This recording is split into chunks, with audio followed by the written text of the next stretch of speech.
Year 2 of Athletes Unlimited Softball. Earlier today, Village of Rosemont Mayor Brad Stevens getting us ready.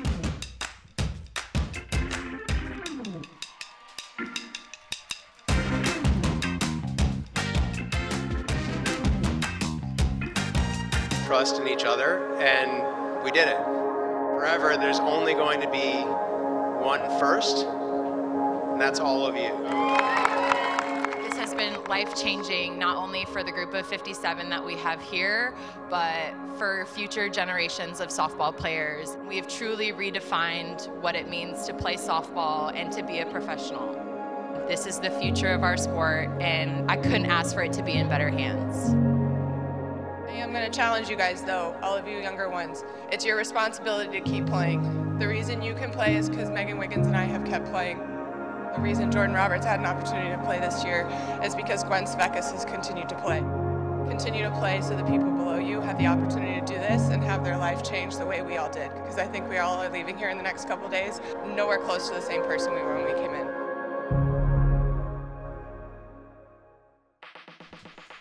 We're doing it again. Athletes Unlimited Softball presented by Geico. For bundling made easy, go to Geico. Day 1 of Year 2 already. One game in the books. Getting ready for our nightcap. It should be a good one. We've got Team Piancastelli taking on Team Osterman. This is what it's all about. The best softball players in the world playing a new style of softball. 5 weeks, 30 games, countless highlights. And when it's all said and done, we will have one individual champion crowned. And folks, we've got fans in the building. This has been a magnificent experience so far. Hello, everyone. So glad you could join us. My name is Eric Collins alongside two-time Olympian Danielle Laurie. We did this last year. It was an unbridled success. And Danielle, we're back for even more because of the wonderfulness we had last year. Yeah, we already saw the game earlier, the amount of home runs and how fun and fans in the stands. So I'm happy to be here, and this is pretty cool. It is 60 of the best softball players in the world playing by brand new rules. It's still the game of softball, but it's a little bit different. If you're not familiar, let's take a look at our league overview, what this league is all about. It's players governing themselves. There's no head coaches. There are no general managers. There's no set rosters even. We just have 60 world-class players divided into 4 different teams each and every week of the season. Individual points are given to individual players for performances on the field. You get points for team performance, and at the end of the game, if you're one of the 3 MVPs, you earn points that way. Last year's leader in points, she's back in the field this year, none other than the great Kat Osterman. And she is the champ from last year. She is the captain of this gold team. She was able to climb atop that leaderboard last year because of her stellar performance. And you take a look at that Geico leaderboard right now with DJ Sanders on top. And this is last year's. You see Kat there with 2,400 plus points, and she blew it out of the water. And it was kind of unexpected. She said she came in last year with the intention of preparing for that 2020 Olympics, and she just found herself cruising and became the champ. The scoring system, which is just so unique, but this algorithm really works. It identified the best of the best a year ago, and we're off to a good start this year. The biggest chunk of change you can win is by being an MVP. Only one of those are handed out every single game. It's voted at the end of the game. You get 60 points for that. Besides that, everything is rewarded by winning. You get 50 points when your team wins the game. Every person on the roster gets 50 points. These are the individual points you get, a single 10 points, double 20, so on and so forth. If you get caught stealing, that's a way to get a negative point total. And also when you're pitching, if you give up an earned run, that's another way to lose points. But for pitchers, you get 4 points for every out you get. So if you have a perfect unscored on inning, you get 12 points as a pitcher. All right, we are getting ready to get this one rolling.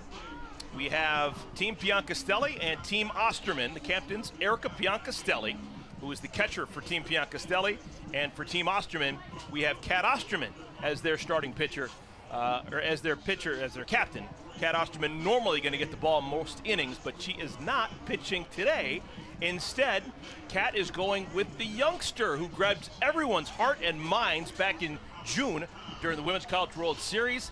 Odyssey Alexander is going to get the ball. And I love it. She's my favorite player too, and she was so much fun to watch this past year at the Women's College World Series. And A lot of heart, a lot of passion in the circle. She throws that ball hard, throws upper 60s, but it's her ability to change speeds and get on hitters' hands that makes her so good. So we'll see how she comes out for her first start in Athletes Unlimited. So Odyssey Alexander from a small town in southern Virginia, right along the Virginia-North Carolina border, just blew up at Old Dominion. Took them to the Women's College World Series for the very first time, where she was a sensation. First pitch of the game, bunted down the third base line, and what a defensive play made by Kelsey Stewart. The Olympian Kelsey Stewart was on that quickly, and she throws out Britt Bonk at first base. So 1 pitch, 1 out. Welcome to Athletes Unlimited, Odyssey Alexander. And you have to be so quick, and you see Kelsey Stewart already a little bit in, knowing Britt Bonk has that ability to drop the bunt, and that's a bang-bang play.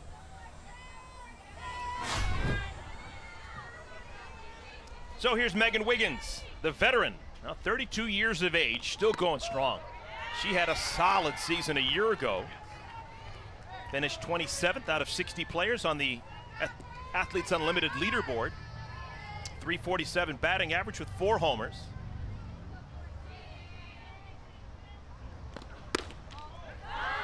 Alexander bringing it, misses outside.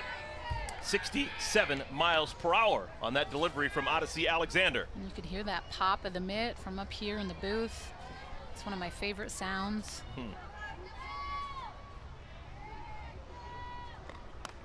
Didn't mean to, ball hit her bat. And Wiggins down in the count, ball and 2 strikes. And I feel like for pitchers to be successful in this league, because a lot of these hitters are so seasoned, a ton of them coming off the Olympics, it really comes down to location over everything. You have to have quality spots. If you miss anywhere over the white, these hitters are going to make you pay. 2 balls and 2 strikes. As you'd expect, good professional at bat from Megan Wiggins. This is now the 11th year she has been playing pro softball. 9 years in the NPF, and now 2 years with Athletes Unlimited. Skies a pop-up. It's going to make it into shallow left center field. Calling for it, making the play, Haley McClenny. Maybe the best defensive center fielder in the world today had an easy chance there. Let's take a look at Team Piancastelli's lineup card. You saw Britt Bonk and Megan Wiggins make outs. The captain, Piancastelli, hits third. Kelly Harshman, Sarah Gronewagen, Kaylee Clifton, Samantha Shao, Courtney Gano, and the Olympian Janie Reed bats 9th, picking up the rear. Alexander working against Piancastelli. Another didn't mean to, and that may roll fair. Nope, it doesn't. Stays foul. 0-1. It's just such a great pitch by Odyssey, right? Just hammering upper 60s inside part of the plate, and that's making a statement.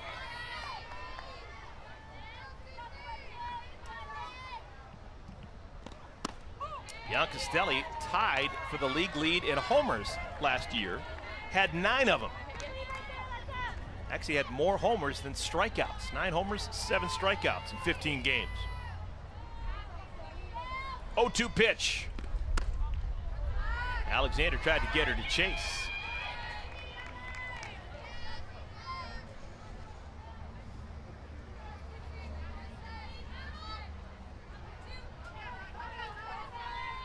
And some communication issues.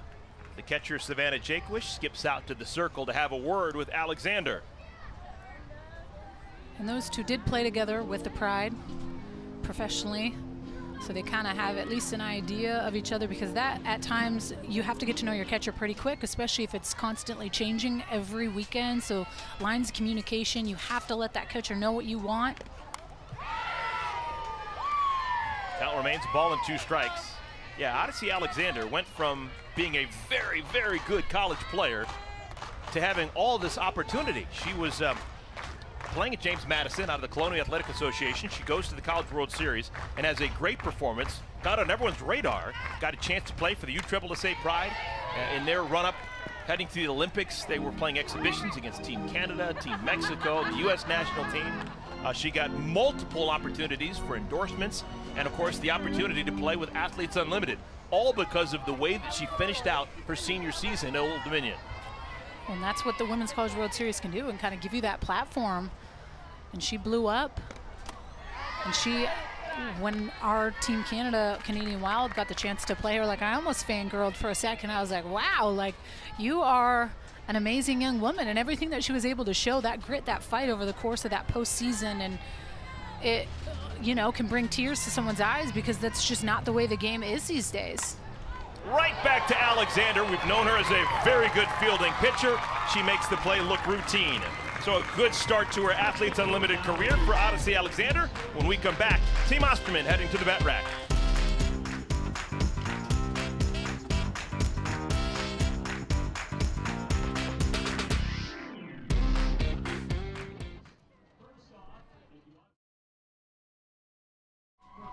Scoreless first half of the first inning for Team Piancastelli. Odyssey Alexander retired Vonk, Wiggins, and Piancastelli in order.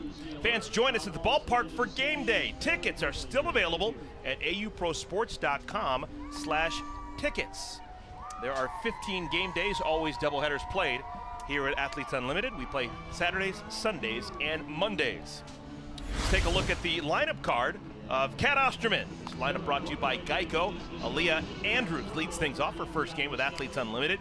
The great Haley McClenny out in center field hits second. Savannah Jaquish had a great year last year. Tori Vidalis has been hitting very well. Shelby Penley, Deja Mulipola, Michelle Moultrie, Sammy Williams, rookie from Iowa State, and Kelsey Stewart hits ninth.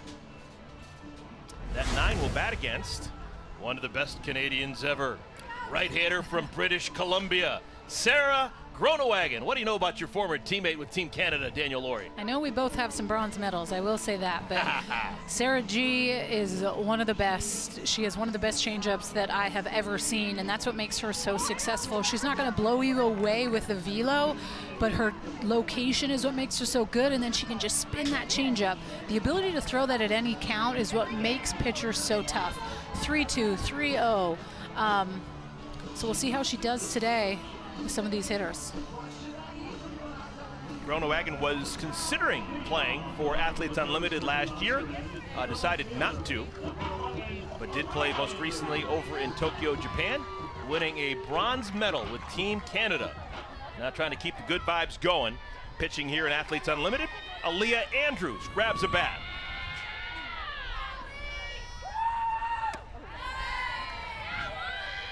Now the Penley sisters now have company.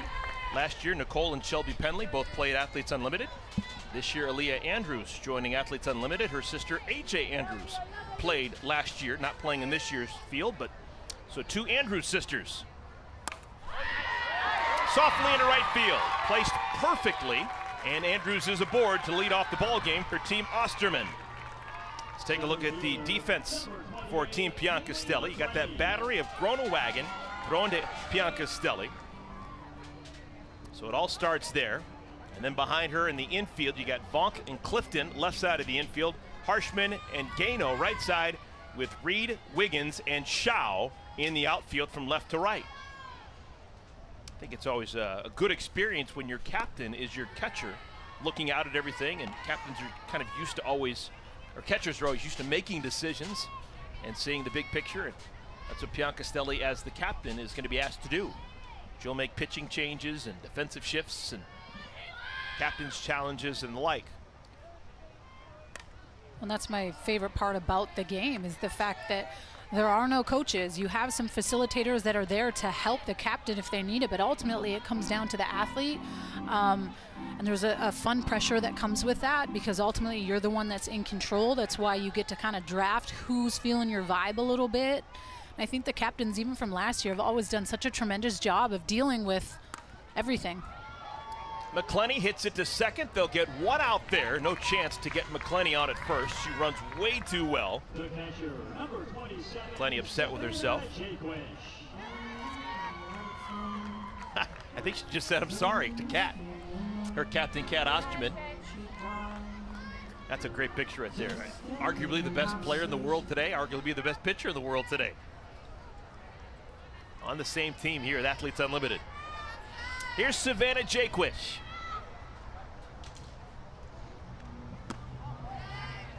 Up high, ball one. Jaquish was dynamic on this field last year. 9 homers, 19 runs batted in. Batting average of .432.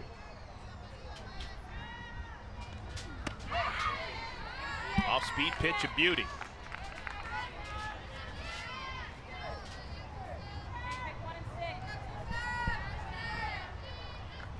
McClenny always a threat to run on at first.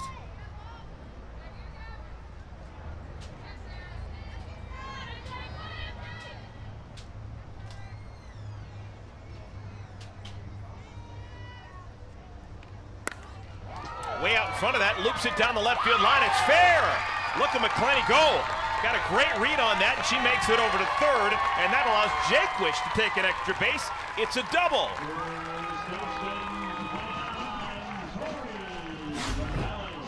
McClenny just so talented, right? Like sneaks a peek, stops for a second and knows that that is down. Wheels for days. They're in a position here to potentially win this inning if they are able to score a run. Team Piancastelli was not in the first, and every single inning is worth 10 points. And every athlete on the team will get those 10 points. If the team wins it, doesn't matter if you're not in the game or if you are, all 15 will receive the points. So the infield is going to come in. Tori Vidalis has got to be excited. Everyone was raving about the way that she was swinging the bat during the scrimmages this week. Vidalis coming off an above-average year last year, playing with Athletes Unlimited, was 8th out of 60 players on the leaderboard. And now she's swinging a red-hot bat with a drawn-in infield, trying to plate the game's first run.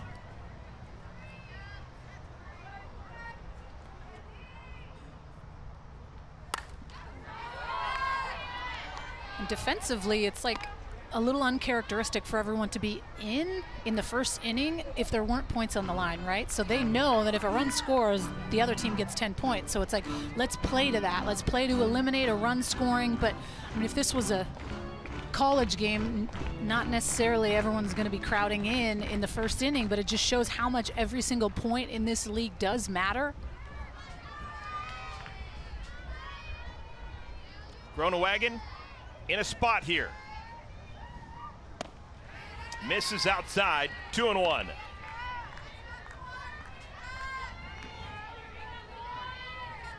Two runners scoring position, just one out. One run scores, that means that everyone on Team Osterman picks up 10 points. Hammered. Foul. Did they call that fair? It's a double, plating 2 runs. I thought that was clearly foul. That was an absolute taser off the bat. I thought even for a second when she swung at this that it might have even been out of here, but it just goes right, in front. Did it hit in fair territory and bounce left? I think maybe it hit the wall in fair territory and bounced left, and I think I was deceived. Because to the naked eye, I thought that was left of the foul line, but no one seems to believe me, so it's a double for Vidalis and a 2-0 lead for Team Osterman.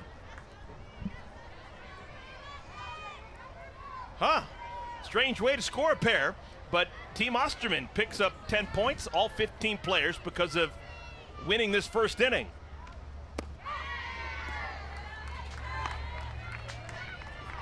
Here's Shelby Penley.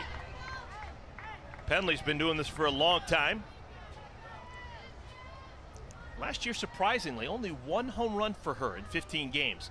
She's got enormous power, always has had it. Ball gets away from Piancastelli, and Vidalis takes an extra base.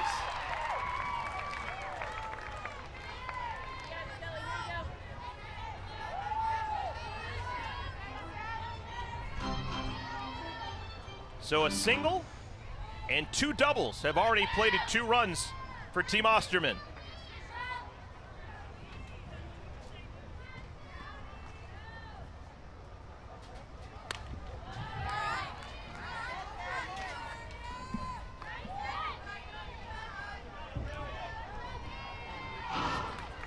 I'll be really interested to see kind of week in and week out how the pitcher dynamic works.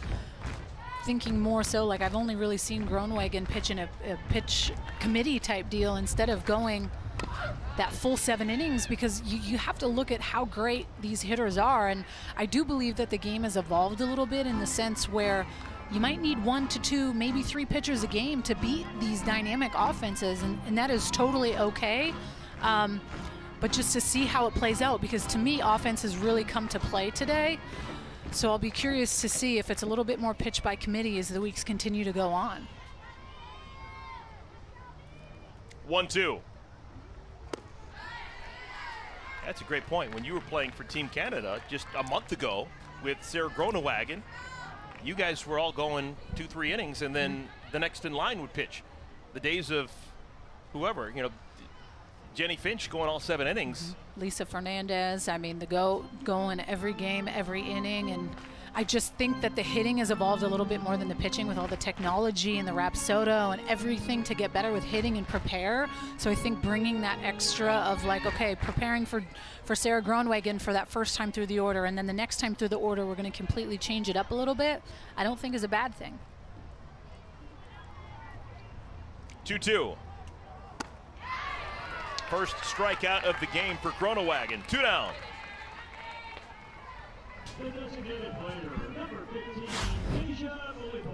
This is a low rise, it looks like. Really pretty pitch, just underneath Penley's bat. That is a perfect spot by Groenewegen. Deja Mulipola is the batter. Her first at bat with Athletes Unlimited. Former Arizona Wildcat. Played for the U.S. national team over in Tokyo.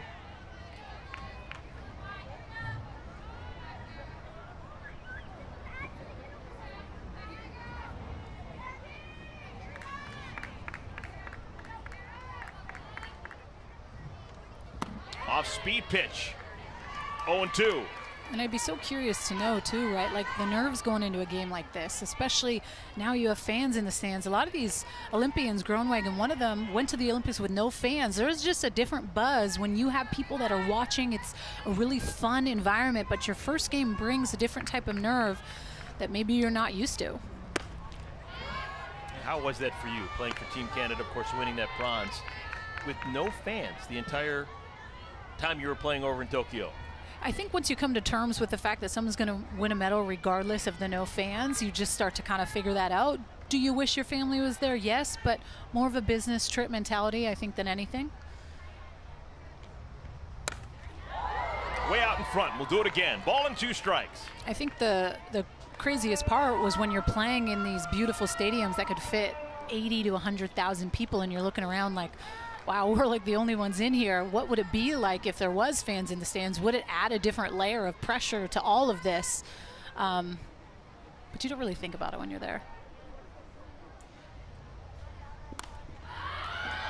Mulipola stays alive. Already 2 runs have scored. 2-run double by Tori Vidalis, plating both McClenny and Jaquish.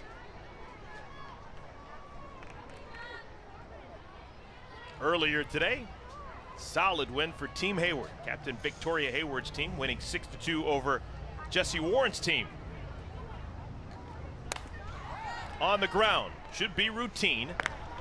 Vonk throws out Mulipola. Side is retired, but 2-run score. 2-run double by Tori Vidalis. Team Osterman leads Team Biancastelli.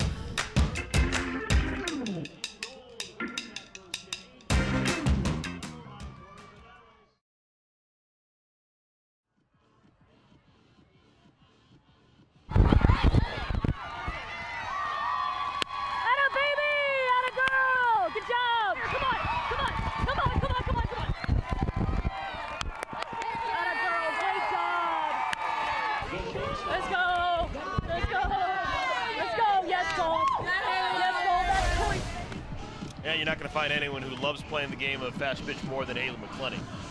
I'm kind of sad I'm never going to get the chance to play with her. She's like one of my favorite players to watch. She's definitely one of the best players in the world, and just that vocal leader, has so much energy. I know why Kat Osterman picked her for her team for sure. 2-0 lead for Team Osterman. All 15 players on the roster getting 10 inning points for what they did back in the first inning. And now Odyssey Alexander back out into that circle. Youngster from Old Dominion was perfect in the first inning. Got a bounce out to third, a pop up to center, and a bounce out right back to herself.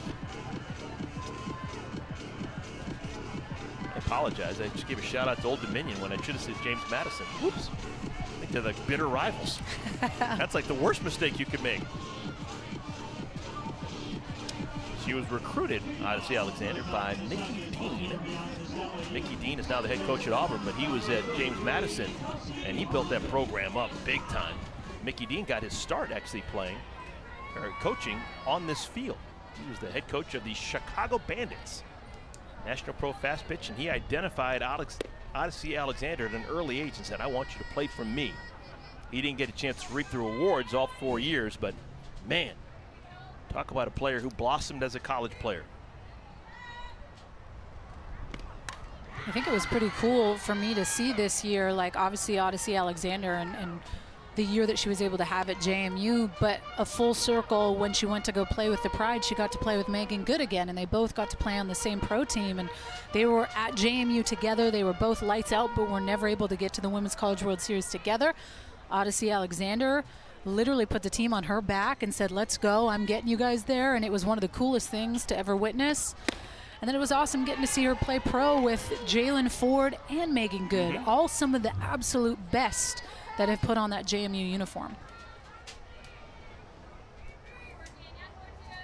Kelsey Harshman leading things off for Team Piancastelli. 3 balls and a strike. I was talking to Odyssey the other day. I had a really fun conversation with her, and she told me Chicago's actually got a really big place in her development. She was growing up in Southern Virginia and was looking for better competition, and she was actually steered toward a travel team here in Chicago, a team called the Beverly Bandits. So she would leave and make the trek all the way here to Chicago and practice and to go to tournaments representing the Beverly Bandits. Beverly is a neighborhood here in Chicago. It's actually used to come to this field, this ballpark, and watch the Chicago Bandits play. Chicago Bandits playing in National Pro Fast Pitch for so many years. Off-speed pitch misses. Good at bat by Harshman. And the leadoff batter aboard here in the second inning.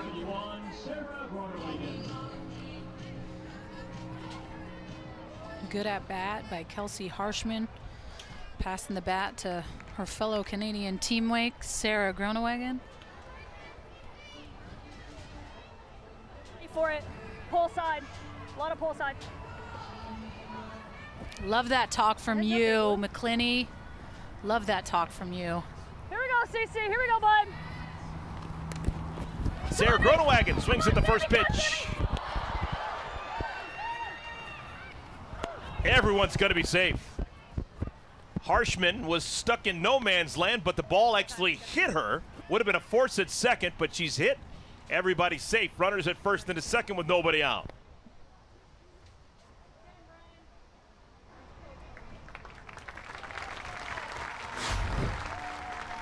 And this was really the best thing that Kelsey Harshman could do in this type of situation. Just looks like she got a little bit of a cleat in the rib there. And you have to play that because it looked like it might have had a chance to pop in. Just needed a second to get her breath.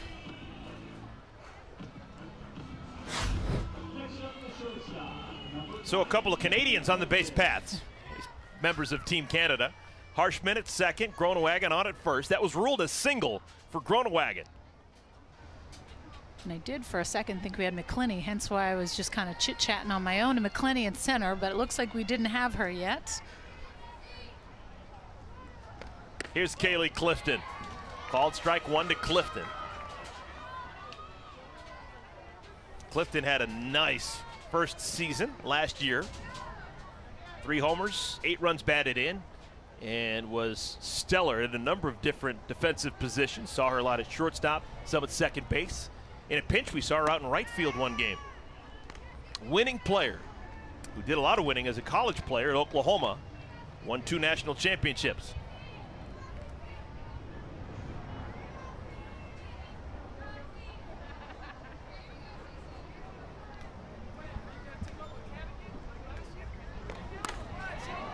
High drive, right center field, going back on it. Moultrie makes the play. Was fighting the sun and made a difficult play look relatively routine. That's the first out of the inning.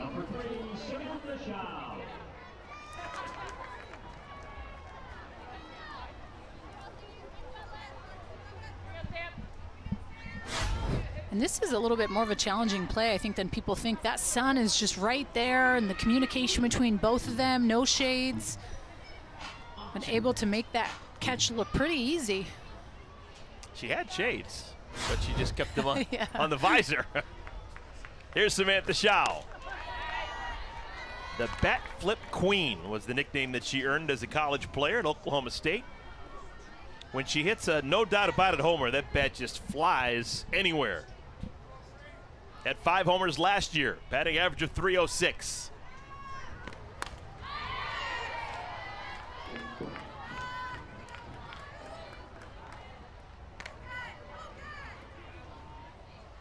Shao last year finished 21st on the leaderboard. Shao can pitch as well. She logged some innings a year ago. Those players are so valuable when you can earn points pitching and hitting. I was talking to Odyssey Alexander, and she's expecting to get some at-bats. Well, and you look at Sarah Groenewegen, who's pitching and hitting for herself, and really does benefit you moving up that leaderboard, being able to be that two-way player. Into center field, McClenny on her horse. Got it! 2 down, McClenny saves the day. Oh, Haley McClenny one more time.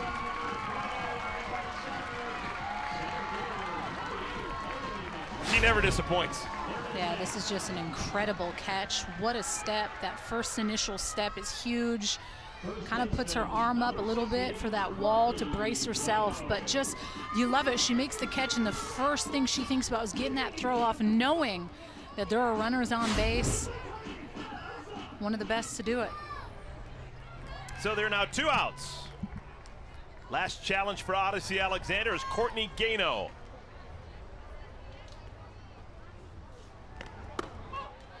Called strike 1. Good to see Gano back out there. Didn't play a year ago. She's healthy. She is a force. Played on this field a couple of years ago with the Chicago Bandits when she was playing National Pro Fast Pitch.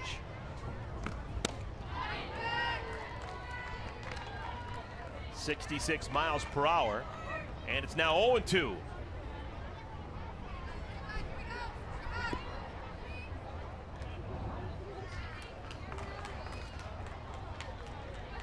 Looked like this was going to be a promising inning for Team Piancastelli. But it's over. No damage done. Odyssey Alexander walking that tightrope. Walked the first batter, gave up a single, then retires Clifton, Shao, and Gano.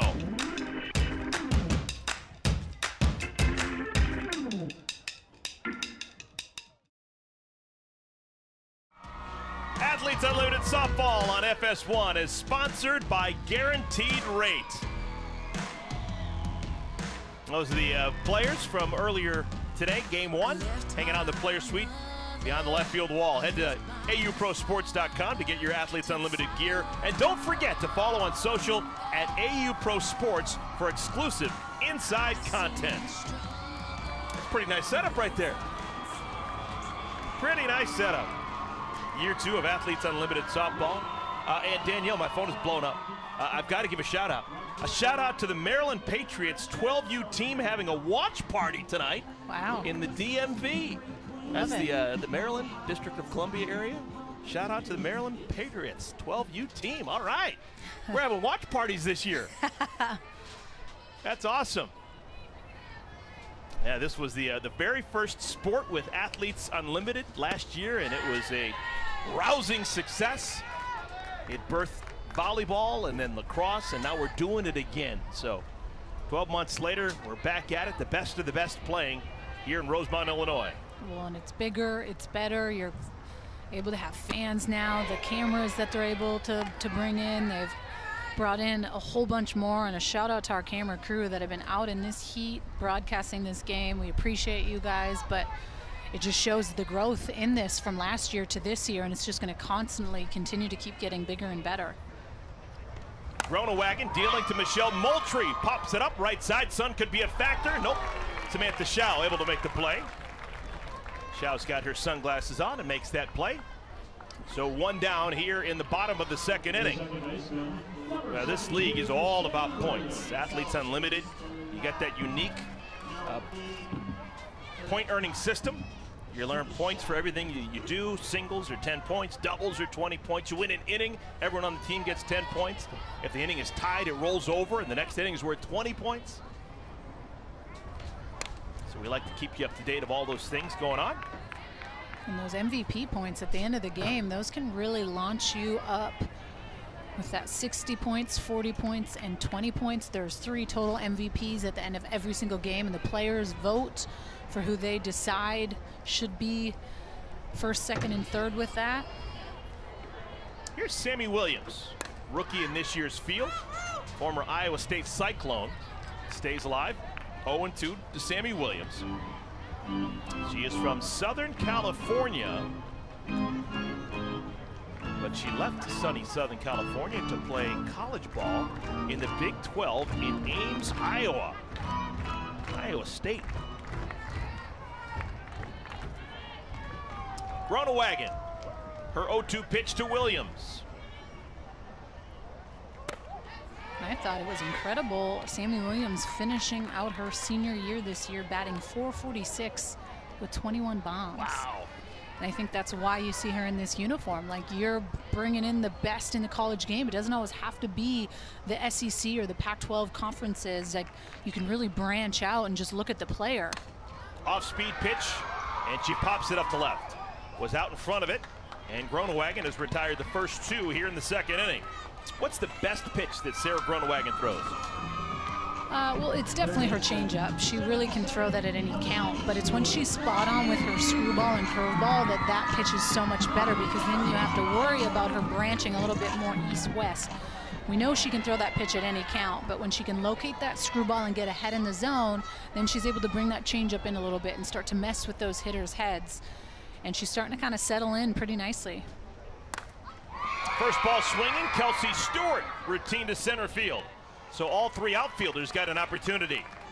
Moultrie to right, Williams to left, Stewart to center. A 1-2-3 inning. The third is next. Can't get enough. No, no, no. Just can't get enough. Woo. Come on, let's go. Top of the third inning. So far, so good for Team Osterman. Cats bunch leading 2-0 over Team Piancastelli.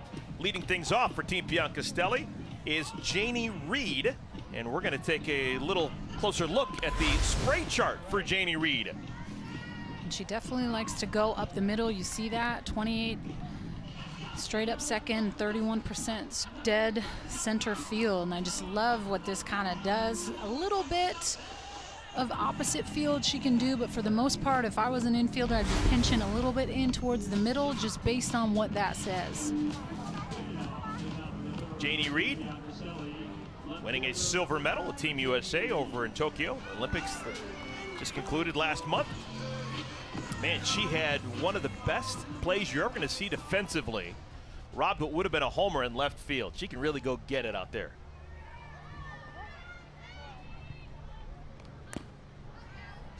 And a true slapper. And I feel like at times we're seeing that go away a little bit. You just don't see as many. And to be somebody that can drop that bunt, can make the defense go to work, but also she can straight up hit if she wants to. And I just think that's so key in that 9 spot, to be that triple threat and that spark plug in that leadoff spot. And essentially, you want to put someone that is like a leadoff in the 9 hole in a situation like this to turn that lineup over quickly, but also add that pressure defensively. Last year, Janie Reed finished 18th on the leaderboard. 18 out of 60 players. Ball and 2 strikes. Reed batting against Odyssey Alexander.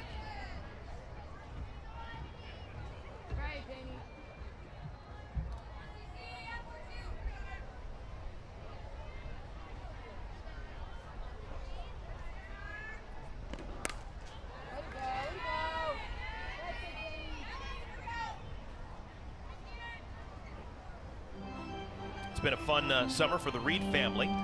You got Janie Reed, who of course had a chance to play in the Olympics with Team USA. Her husband, Jake Reed, not only made his big league debut this year, he's a pitcher, but he's actually been with 3 different organizations. Jake Reed made his big league debut with the Dodgers, got designated for assignment, got picked up by Tampa Bay, got DFA'd again, got picked up by the Mets, currently in the Mets organization, has pitched at the big league level for the Mets this summer. So he's kind of been all over the map at the big league level. And then, of course, Janie Reed accomplishing a significant goal of hers, being an Olympian and bringing home a silver medal.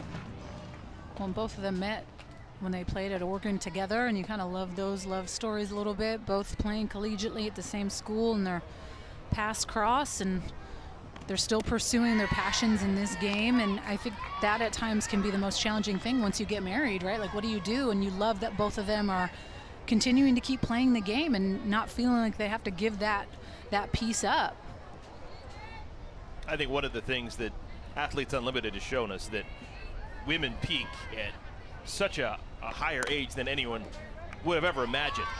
Bouncing ball right side, Sammy Williams throws out Janie Reed. With what we saw Kat Osterman do last year, just incredible. She was the points leader, and she did it at the age of 37. So clearly, she's still got the ability to be great.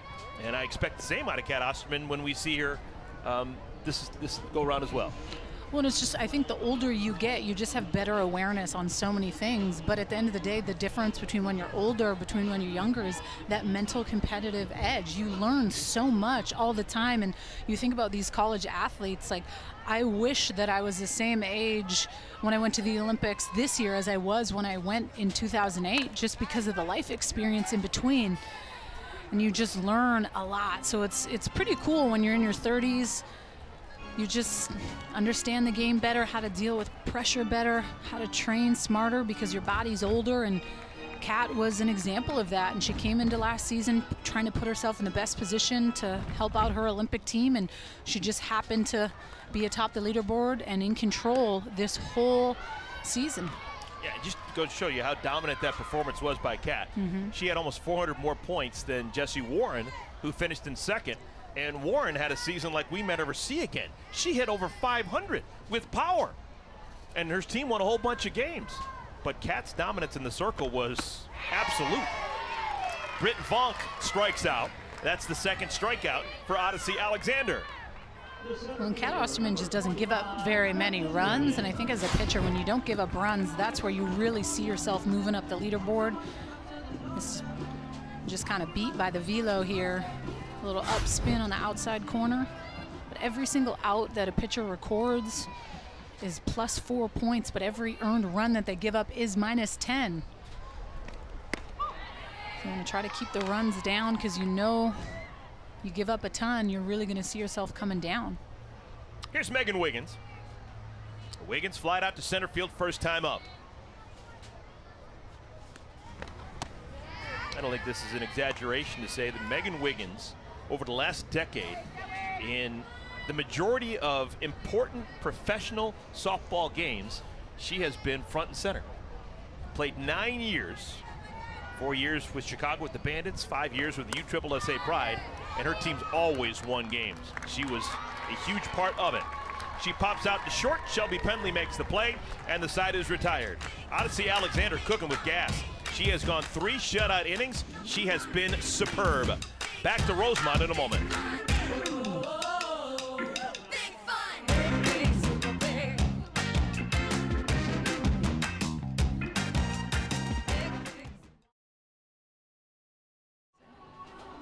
Kat Osterman's team leading 2-0 over Team Biancastelli as we play the bottom of the 3rd inning. 20 inning points on the line here for Team Osterman. Hey fans, it's time to earn points for watching today's broadcast. Take out your phone and enter the code on your screen into your Athletes Unlimited app to earn points. Don't have the Athletes Unlimited app? Head over to the Apple App Store or Google Play Store and start earning points to unlock exclusive rewards and stay in the know about all things Athletes Unlimited.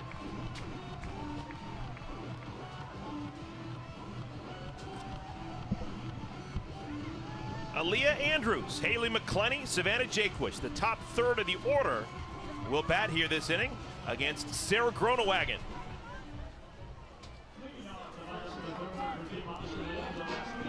And Danielle Laurie, I'm Eric Collins. Glad you're with us. This is day one of year 2, Athletes Unlimited Softball, Parkway Bank Sports Complex, Rosemont, Illinois. Off-speed pitch, a thing of beauty, just disappeared.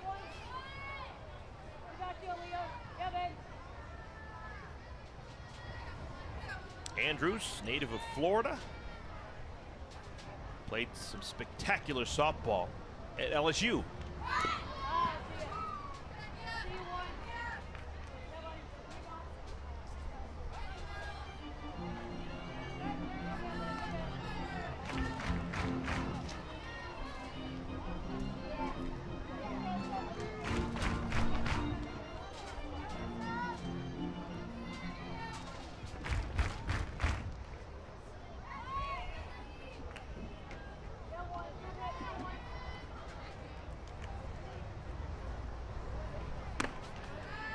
Ball and 2 strikes. First game we played, the home run ball was a big part. A total of 5 combined home runs for Team Hayward and Team Warren. Haven't seen that here in tonight's nightcap. Got just those 2 runs on the board as we play the bottom of the 3rd inning.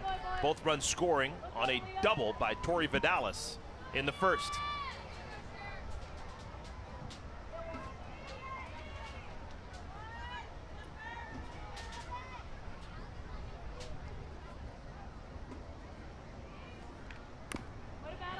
And we'll do it again. All right, Danielle, second time through the lineup. What's the thought process for Sarah Groenewagen? Well, I think she just needs to continue to keep throwing that off speed. We saw her throw that for the first pitch to Aaliyah Andrews. Now fooled that she was, but I think being able to bring that ball kind of down in the zone a little bit more. These hitters are doing a great job at capitalizing on missed pitches. So it's quality spots and kind of using her drop ball a little bit, especially into those lefties that tail down and away. It's been a heck of an at-bat for Andrews. She's seen everything Groenewagen has, and she's worked the count full.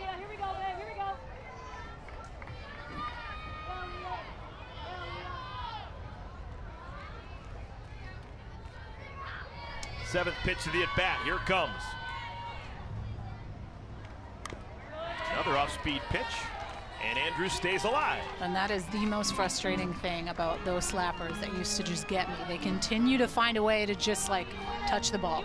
Going on the 8th pitch of the at-bat, just like sticking your bat on it some way, and that's what makes them so challenging because you're constantly trying to throw, and now you got a 3-2 count. You don't want to throw anything too off the plate, but they do such a great job of covering both sides pretty well.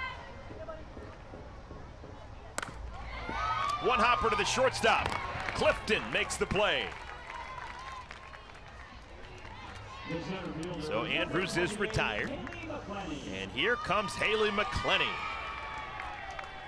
on everyone's short list for best player in the world today. Last year she finished 7th on the leaderboard, total points. Had a whale of an Olympics. She can do anything she wants with a bat in her hand. She can fly on the base paths, and maybe there's no one better defensively in center field. She's got a fan up here, I'll tell you that. She's me or you? Probably both, right? Yes.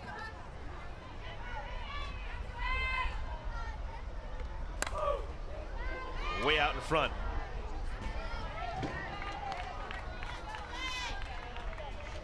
Look, so Courtney Gano's son, she's one of 2 mamas playing softball. Kat Osterman is a stepmom, but Courtney Gano playing first base right now. This is the first game that her son's got to see her play. Not that he'll remember it, but the mama sure will. Like, I just know that special moment of when your kids get to see you play the game at this level.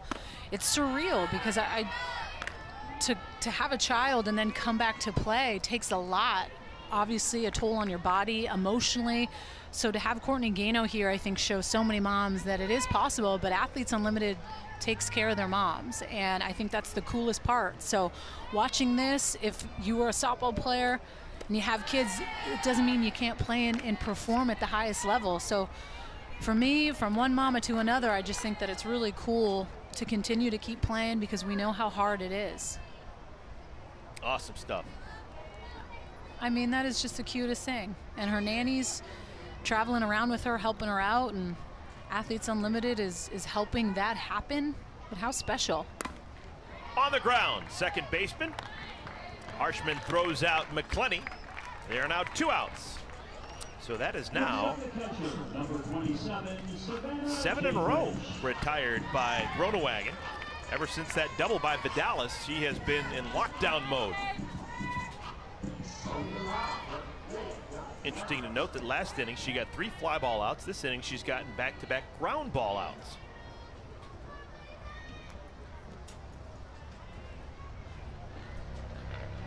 Here's Jaquish.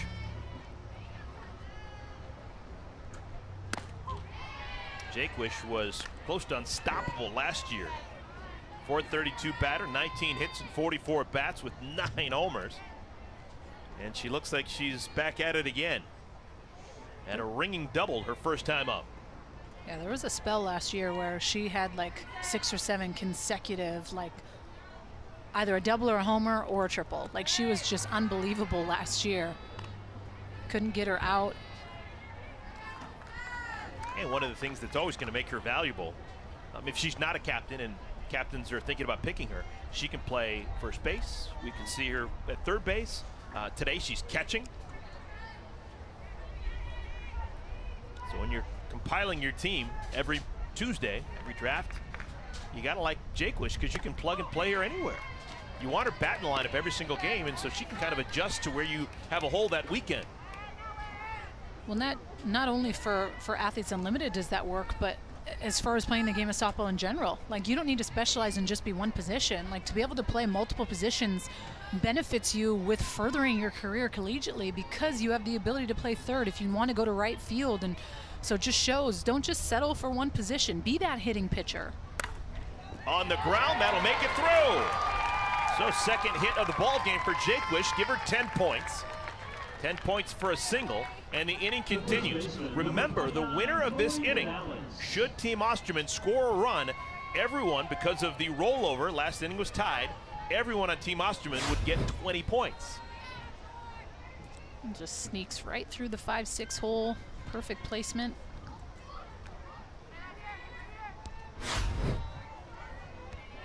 Here's Vidalis. Doubled in a pair back in the first inning. This one, humpback liner that will fall. Another hit for Vidalis. Jaquish on her way to third. The throw goes to second. 2 consecutive 2-out singles for Team Osterman. Yeah, you can't get Vidalis out right now. She is hot. She was hot in the scrimmages, and she is here still in Savannah. Jaquish getting all the way to 3, knowing the importance of those rollover innings. 20 points on the line if they're able to score here off of Sarah Groenewagen. But Tori Vidalis is really swinging it right now. Liner off the wall. Thought it might have been a taser over the fence. She's just seeing it well. Here comes Penley. Struck out swinging her first time up. Groenewagen starts her with an off-speed pitch. That'll get down. A run scores. And that means that Team Osterman has won 2 more innings.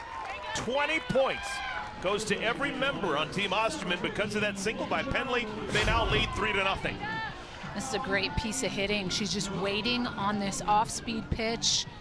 Just finds a hole in center field, just does enough. Gold team stoked. Able to get those 20 points for every single player on the team. It is not just the starting 9, it's every single player, all 15. So already in this game, Team Osterman, every player on their team guaranteed at least 30 points. Deja Mulipola, 0-1. Bounced to third to end the first inning. Olympian.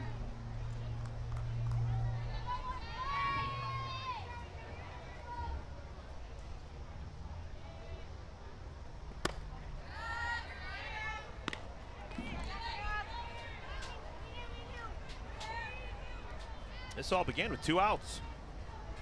Back-to-back bounce outs, Andrews and McClenny, but then Jaquish a single, Vidalis a single, and Penley an RBI single.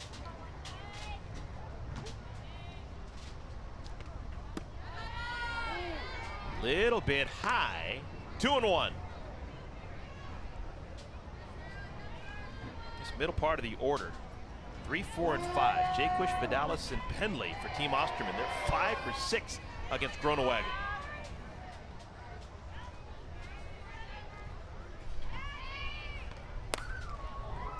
Smashed, Vonk knocks it down, throw across the diamond, not in time.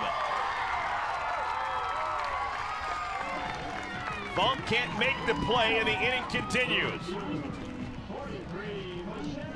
I think Vonk is acting Clifton. Do you think I would have made it to third if I decided to pick up the ball and run there? Split-second decision, play's not made. It's ruled an error on Vonk. What that means is for Sarah Groenewegen, that means that she will not allow any more earned runs this inning. Earned runs do not count as negative points against a pitcher. So the inning should be over with 2 outs. Whenever an error is made, that means that the inning should have been over. So if any runs score the rest of this inning, that makes them unearned. Even if Michelle Moultrie hits the ball over the fence, those 4 runs will not count against Sarah Groenewegen. And I love the connections there. Sarah Groenewegen going over to talk to Kelsey Harshman, who is a Team Canada teammate, and then you have Britt Vonk coming up and just kind of that quick little glove tap to just say, hey, that's my bad, we'll pick you up. And to pitchers that are watching, I mean, when somebody makes an error, it's our job as pitchers to make eye contact with them and be like, hey, that's all good, I got you. And it can be really easy to get frustrated at that person for making an error, but it is never intentional. As a pitcher, you want to show them, like, it's okay, I got you, I'll pick you up. That's the biggest thing that you can do for them. People will play hard for you when you take ownership in some of the hardest situations because they're like, oh, okay, she's not mad at me, we're good. But it's just that quick eye contact, like, hey, we're good, I got you, I'll pick you up. And it means the world to your defenders because no one's ever intentionally trying to make an error for you, so. 0-2 to Moultrie.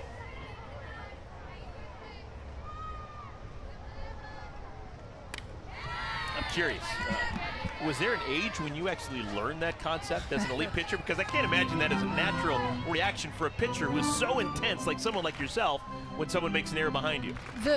What makes the teams the best is the team camaraderie. It's not individualized. It's the teams that really come together the most. So to know ultimately those 9 women that take the field, like I got your back, you got mine. I learned that in college, probably my junior year. High pop-up, shallow right field. Coming on, making the play is Shao. So Groenewegen does a good job of picking up Britt Vonk. 1 run scores though. 20 more inning points go to Team Osterman. They lead 3-0.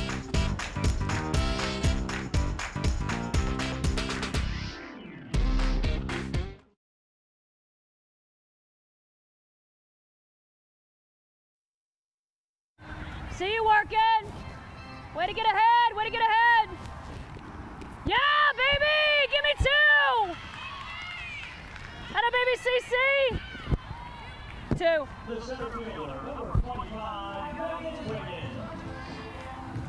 Good work, CC. Yeah, gold team. Win the inning. Cool stuff, Haley McClenny. Thank you for wearing that microphone. Fans, we're back with a limited edition softball Topps card set. Sets feature 60 player cards and 5 additional specialty cards, including special players like NCAA standout Ozzie Alexander, 22 Olympians from 5 countries, and all the exciting rookies. Sets are $19.99 and available to purchase now through September 30th at Topps.com. This is your only opportunity to purchase these trading cards. Get yours today. And I have been impressed with Ozzie Alexander. Her first go-round here in Athletes Unlimited. She's smiling, she's dominating. She has gone 3 shutout innings, only allowed 2 base runners, a walk, and a single back in the 2nd inning, but no damage done. Yeah, she's definitely settled in nicely. And for those who don't know her story, she grew up in a community that didn't play a lot of softball, and she just fell in love with the game. And she learned the game by watching YouTube videos and by going into her backyard and throwing the ball against a well. And she had some spray paint, and she would spray some spots on it and try and hit those spots. And the well wasn't huge in itself, and she threw a pitch that didn't hit the well, wouldn't bounce back to her. She'd have to go chase it. But she would do that for hours at a time. Well, I know the influence that her grandparents have had on her, and I'm sure her grandfather is watching, but he was such a huge part of her success in the circle as well. And I think that's why the coolest thing for me was getting to watch what she did at JMU, because we knew that her grandpa was watching and how proud those moments are. And it just, she was iconic to a lot of people, and she still is. And it just shows the impact you can make on people's lives just by purely playing this game. And it takes a lot of hard work. And if anyone can tell you that, it's Odyssey Alexander.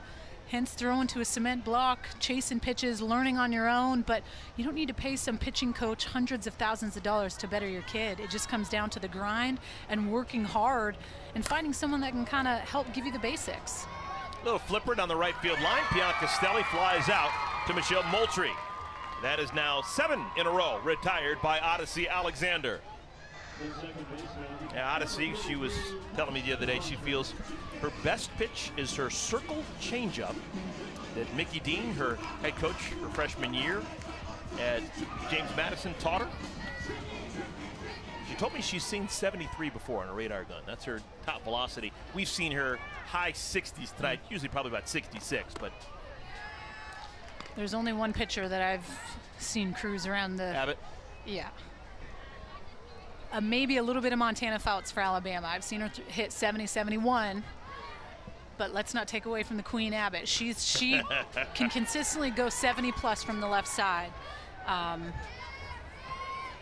she's pretty good. Monica Abbott is a force of nature. Force of nature. Kelsey Harshman.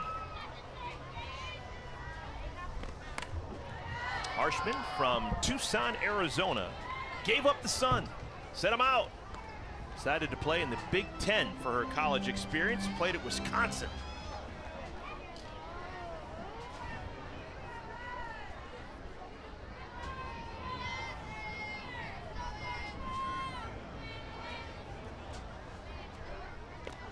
Harshman played last year, had some good at-bats, wasn't on a lot of winning teams, and that probably hurt her on her point total. She finished 43rd out of 60 players on the leaderboard.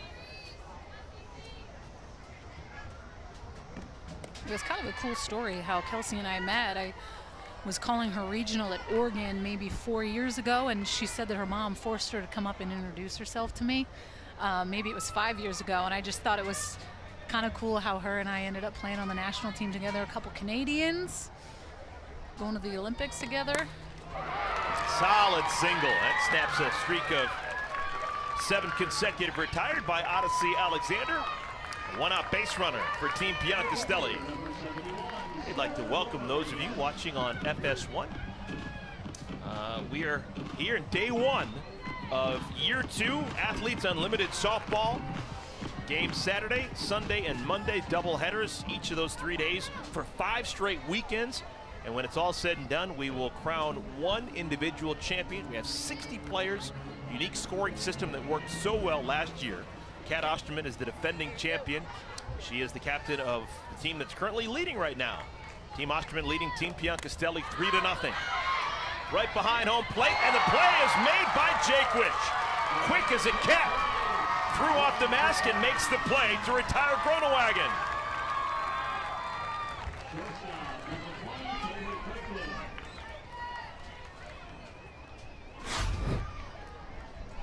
As soon as this is up, Jaquish just throws that mask off right away, finds where that ball is, and makes that easy catch. Kind of stops the momentum, really, for Team Bianca Stelli.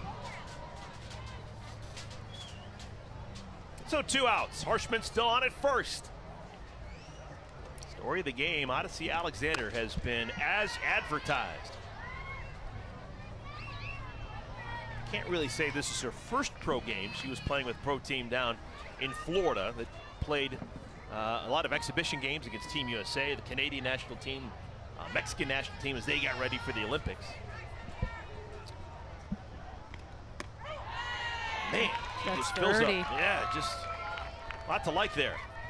When it just complements her speed, right? Like she throws the ball in the upper 60s, 65, 67, 68, can touch 70, but to spin that off at 56 miles an hour, like now you're in Clifton's head. We got a 1-1 count. Is she going back with that change or?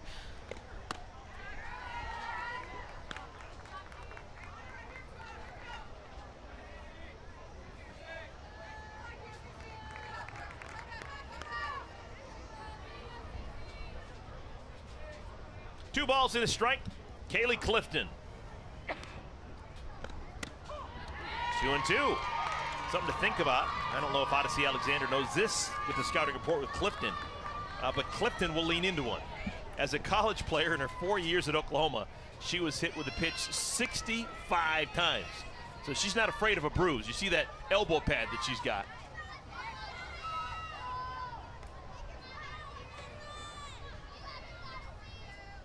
Two.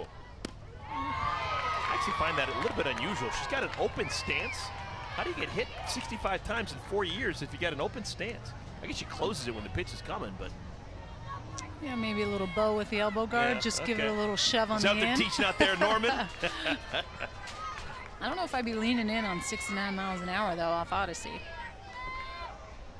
3-2 pitch. There goes the runner from first into center field. McClenny coming hard, has to play it on a hop.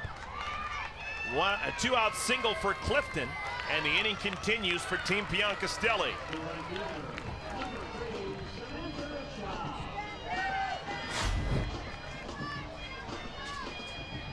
Just does a good job, just turns on this pitch, just drops it right down in front of center field. McClenny. You see Kelsey Harshman getting all the way to 3.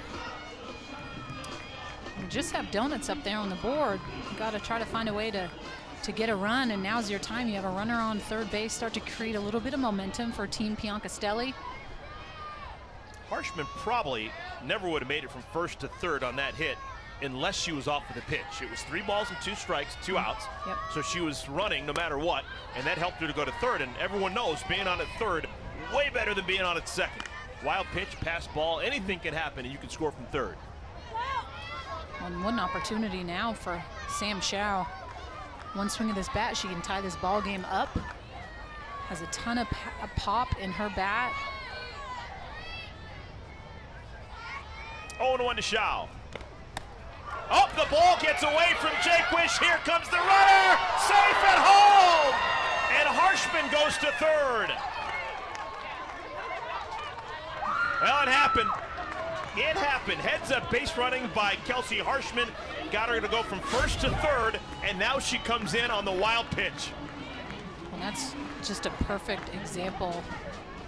Anything can happen when you get to third base, and I think also the intimidation factor from Sam Shao, knowing I don't want to give her anything too sweet, so if I'm going up, she goes way up in the zone. I think we're going to have a little bit of a captain's challenge on that play. I mean, we are getting a little later in the game, and we have not seen anyone use that.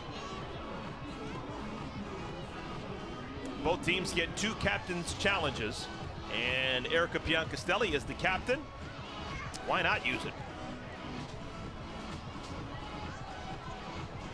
As of right now, it's called a wild pitch, allowing Harshman to score from third and Clifton to go from first to third. Courtney Gano using this opportunity to talk to Gregory.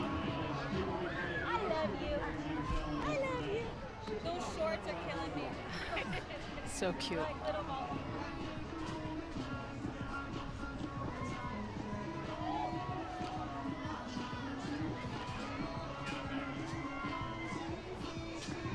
We're being told that the call is going to be safe.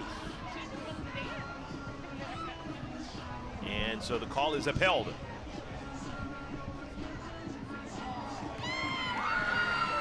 So the call is upheld. And that's the first run of the game for Team Piancastelli. And I still like that challenge.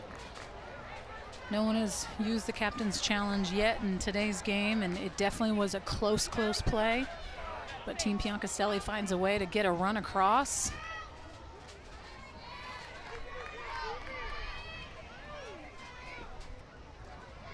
One ball and 1 strike to Shao.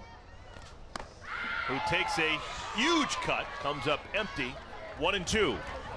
For those of you curious about the scoring system, even though that run was scored on a wild pitch means it's still an earned run.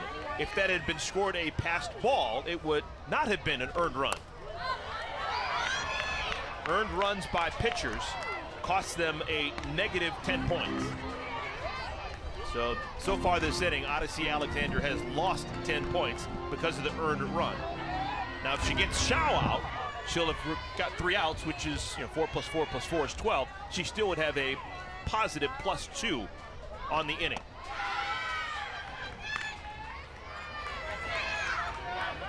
Two balls and 2 strikes to Samantha Shao, the bat flip queen.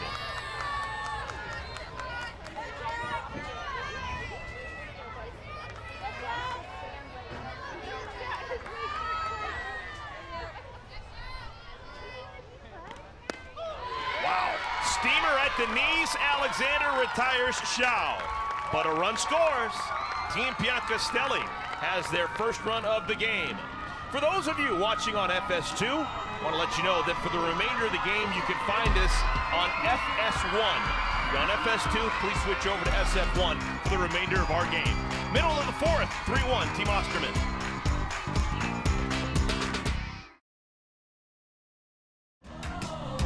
Day 1, Year 2, Athletes Unlimited Softball here in Rosemont, Illinois. You're watching on FS1. We've reached the bottom of the 4th inning. Team Osterman leads Team Piancastelli by a score of 3-1.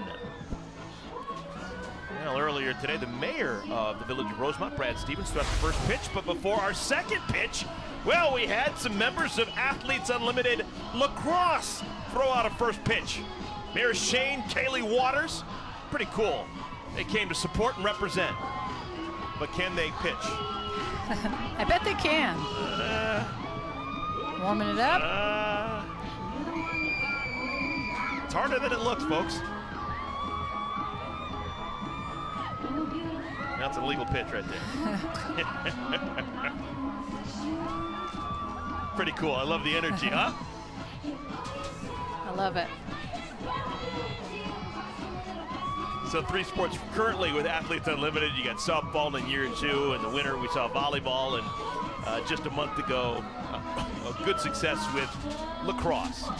Let's take a look at our live leaderboard. This includes players from earlier today. DJ Sanders was MVP 1 in the win for Team Hayward, which means she got an extra 60 points, and that separated her from the pack. She has 200 points right on the nose. That's a big number for one game. The starting pitcher and winning pitcher for Team Hayward, Alicia Ocasio, is second with 178. All right, here in this game, we've reached the bottom of the 4th inning, and we have a new pitcher for Team Piancastelli. It's Carrie Eberly making her debut here with Athletes Unlimited. A Charlotte, North Carolina native who pitched collegiately both at Virginia Tech and at Oklahoma State. And she was one of my favorites to watch this year collegiately. Just has such a heavy down pitch. I mean, you look at the difference between her and Kat Osterman. Kat Osterman can spin it with the best of them, by far the best spin rotation on pitches in the world. But you look at Eberly, who can throw that ball down at 70 miles an hour. That's tough as a hitter. You want to try to see the ball up. She just does such a good job of spinning that pitch down. Home run in a phone booth. Sammy Williams pops to the second baseman. And one second baseman retires the other. Kelsey Harshman with the squeeze. That had a lot of hang time. Yeah, it did. All right, next in line for Team Osterman is Kelsey Stewart. We've got inning points on the line. Team Piancastelli scored a run in the top of this 4th inning. Should Team Osterman not score, everyone on Team Piancastelli will get 10 points for winning the inning.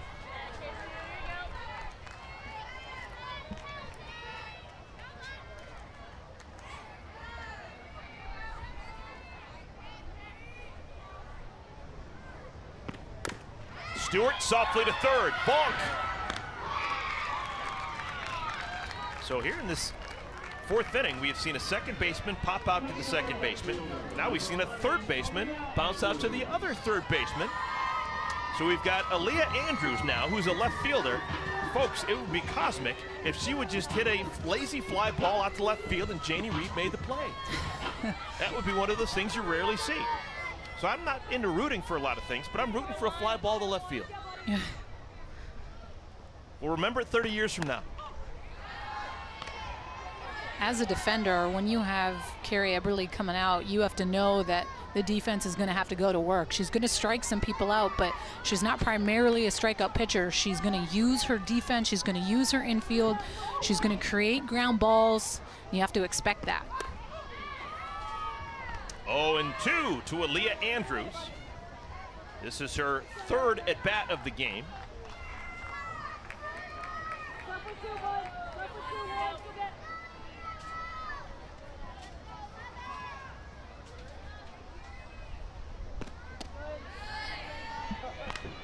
Aaliyah Andrews, older sister AJ Andrews, great success as a pro, played here last year. She's currently over in France. She's playing in France. AJ Andrews.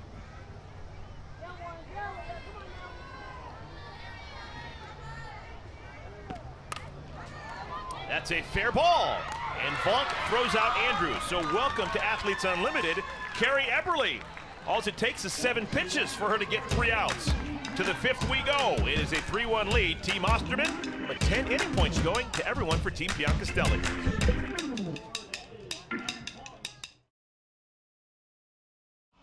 Team Osterman leading Team Piancastelli by a score of 3-1. Players this year were asked to talk about self-belief, a time of reflection, and how it affected their career. Here is Sarah Groenewagen. In 2018, I was really sick. I became really sick with something called Legionnaire's disease, which is really, really rare. Ended up being in a coma for 10 days. When I started coming to, I had a decision to make. Like, I didn't have to play softball again, but at that point, we hadn't qualified for the Olympics. And knowing how important that was to me and my teammates, I wasn't gonna let anything stop me from being a part of that team again and to help us qualify for the Olympics. So just the self-belief in that and the grit and just the hard work that was put into that off season of training really drove me to be able to be here today and to go to the Olympics with my team. And that was Believe You Will, presented by Guaranteed Rate, and Sarah Groenewagen with Team Canada winning that bronze medal with you, Danielle Laurie. What was it like to be her teammate? Yeah, I mean, Sarah, she had a 1% chance to live. So anyone that's listening to this, like, it is insane that she is able to be here today and be doing this, and how grateful, like, to see how much she's changed from that diagnosis when we were both on the same team to now, and seeing her fight and get to become the best version of herself for the Olympics was really, really cool. And I don't know if it's more emotional now because I'm a mom, so it's just things kind of sink in differently, but she's had to go through more than most, and I'm proud to say that we got to compete together on the world's, you know, biggest and best stage together, and we're solid teammates throughout. And we've butted heads in our careers because we're both competitors in the circle, but we learned if this is going to work, we got to love each other hard, and we totally did. And we are in no place to win an Olympic bronze medal if it was not for Sarah Groenewagen. Well said, my friend. Here's Courtney Gano. Struck out looking her first time up. That was in the 2nd inning. Takes a confident swing and tips it back to the screen. 1-2. Odyssey Alexander still in the circle. This is now her 5th inning of work. She's only been touched up once. Gave up a single run an inning ago. Alexander has limited Team Piancastelli to just 3 hits, all of them singles. Big part of pitching here at Athletes Unlimited, I'm not the expert, that would be you, Danielle, is keeping the ball in the ballpark, and she's done a great job of that. Yep. Yeah, we saw last game the amount of home runs that were hit there, and the ball carries well out of this ballpark. And well, at the end of the day, it's just you don't want to miss over the heart of the plate. And if you're hitting a location, you got to hit a location. And these hitters are too good where they will execute on a pitch that is missed even half a ball on the plate. So it's being fully aware of that as a pitcher. It's like, okay, this is my spot. It's okay if I miss too far in or too far out, because a lot of these hitters are bad ball hitters as well, right? So it's just kind of constantly changing, and now we're getting to that kind of second, third time through the lineup here for Odyssey. So seeing how she can change her game plan up a little bit and having that communication with your catcher, Jaquish behind the plate, and Jaquish seeing the tendencies of these hitters and having that open dialogue in the dugout. She's still got gas in the tank. That pitch was 66 miles an hour, but the one before that was 68. She's rushing it up there. And I'd like to see a little 3-2 change piece, a little circle change coming in at 56, 57 miles an hour after kind of bringing the heat the last couple pitches.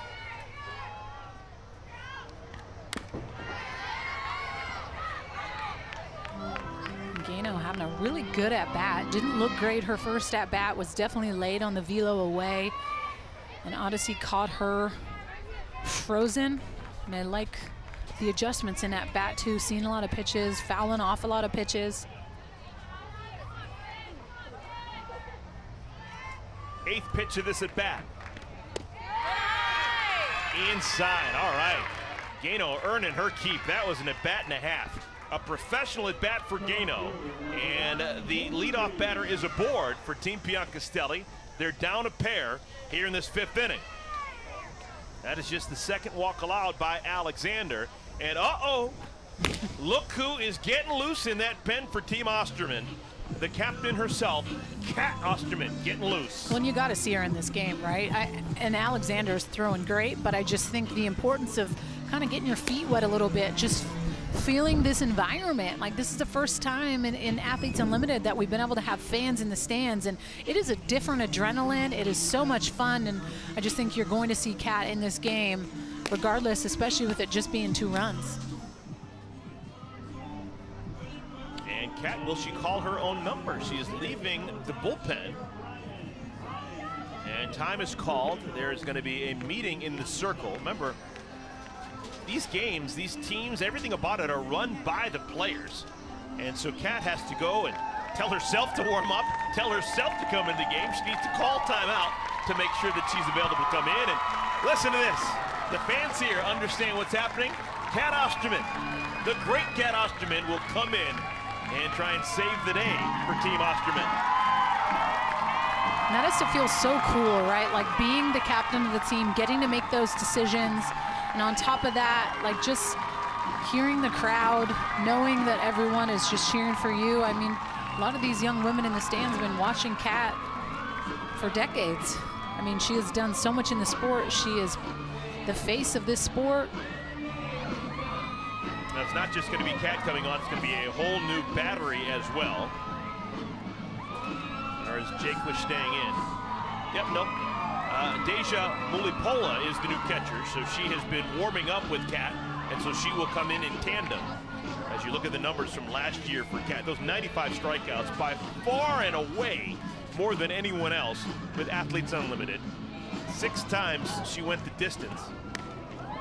And considering we played just 5 weekends of softball, that means that on one of those weekends she went a complete game twice. Yowza.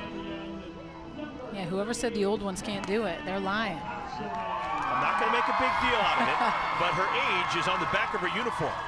She is 38 years of age, and by far and away the oldest player in this year's field. Same thing was said last year, and she dominated. She was the champion, the overall champion by a large margin at the top of the leaderboard when it was all said and done, which means that that's how you get paid in this league. You get a base pay, and then you get money for where you finish on the leaderboard, and no one finished higher than her.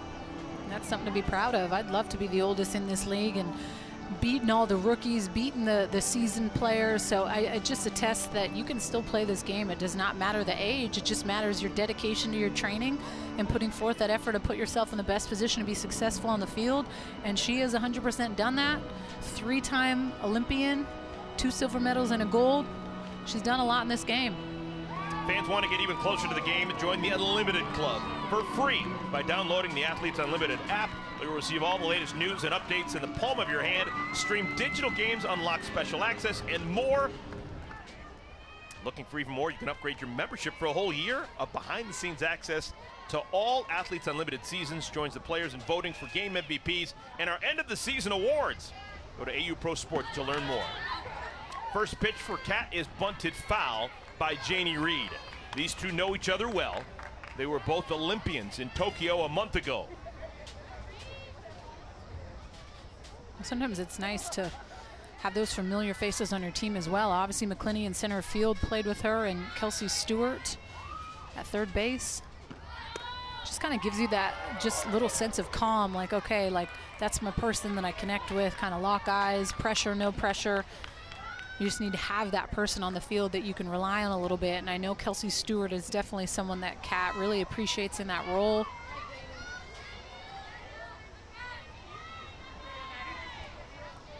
Runner on at first base. Nobody out.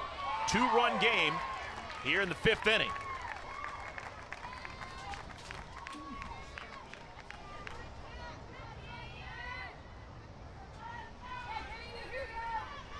Odyssey Alexander was really good. She gave up just 1 run in the first 4 innings, but a leadoff walk here in the 5th brings on Kat. Right back to the circle. Oh, a bad throw into center field. Bryan on her way to third, and the throw is cut off.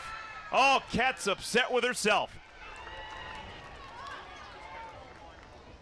That's going to be an error on Kat, putting runners on at first and at third with nobody out. Just drop.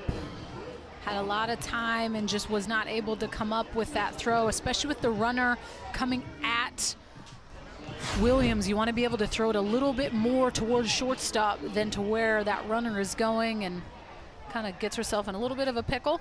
A little bit. First and third with nobody out. And now a lot of different options for Team Piancastelli. Of course, you're thinking about just getting a run and potentially winning the inning, but the big prize is winning the game. And that's definitely a possibility now with 2 runners on, down by 2, and the top of the order batting. In winning those games, it's 50 points for every single player, so you really know the importance of, if you want to climb up that leaderboard, you really got to put yourself in a position where you're winning innings and more importantly, winning games. And if anyone knows that, it's Kat. That's why she was who she was last year. She was the champ. She won a bunch of games. And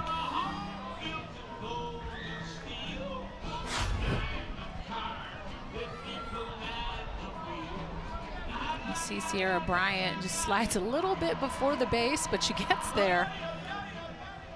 Turf can sometimes, especially with the wood chips here, can be a little bit more tricky to figure out that slide. All right, here's Vonk. Oh, and Kat just lost it. She just lost it. It happens clearly to the best of them. She started her motion and the ball just slipped out of her hand. Yeah, it looks like it kind of brushed her back there. So it's just scored as a ball. Ball 1 to Vonk. 1-1, and there goes Reed. That was a defensive mix-up, and no one was covering second, and so Reed just figured, why not? That'll be a delayed steal, so Reed picks up an easy 10 points. Runners at second and third, nobody out. A well-placed single could tie this game. If you're Team Piancastelli, I mean, this is your time. You need to execute in a situation like this. 2-run ball game, runners on second and third with none out. You just want to try to find a way to have great at-bats and continue to keep going with that momentum.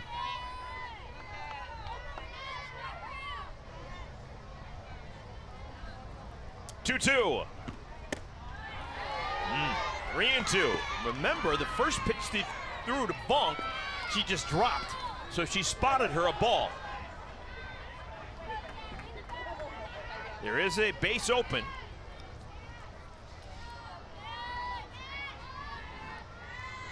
Here's the 3-2. Popped up, out of play.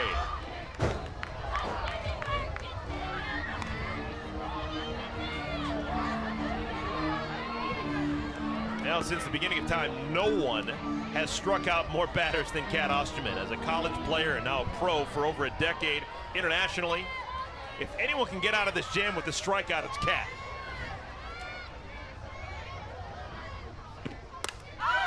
Popped up. Penley on the infield dirt, 1 down. So the drop by Cat doesn't haunt her. And you can tell it is a hot, steamy day, and she was trying to control things. And her very first pitch to Vonk. Just kind of looks like she just hit her leg a little bit too, and obviously we're dealing with some heat and humidity, but hey, it happens. It's happened to plenty of pitchers. I've done it, I've seen it. It's just part of the game. You gotta pick up the ball and you suck it up, and it may be embarrassing for a second, but realistically no one cares. It's okay, and I think sometimes ball one. Yeah, that's what it is. Here's Megan Wiggins. These two know each other so well. I can't tell you how many big moments over the years it's been this matchup. Cat Osterman pitching to Megan Wiggins. Wiggins, a 9-time pro in the NPF, and now her second season with Athletes Unlimited. She'll give you good at bat.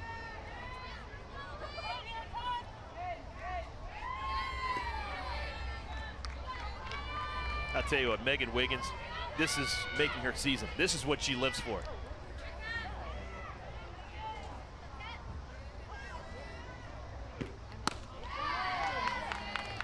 And if you're Cat, you know that too, right? It's like these two have so much history together in the NPF, playing against each other, Pride, Bandits, playing together. It's just, sometimes the hardest thing as a pitcher is facing those hitters that know you so well. You have to kind of pitch backwards a little bit to them.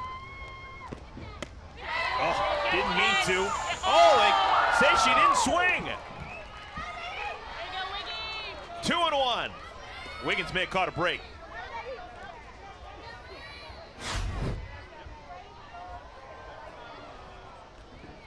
I thought she held it. Okay.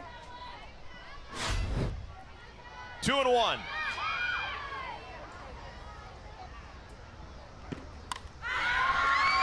Cat's got her set up.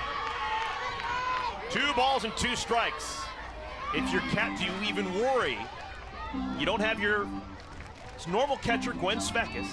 Do you worry about bouncing one in the dirt with Mulipola behind the plate and possibly allowing a run to score from third? No, I don't. These two have history together on Team USA. Mulipola knows how to catch Cat Osterman. On the ground. Here comes the play at the plate. Safe! Brian beat the tag of Mulipola, and a run scores for Team Piancastelli.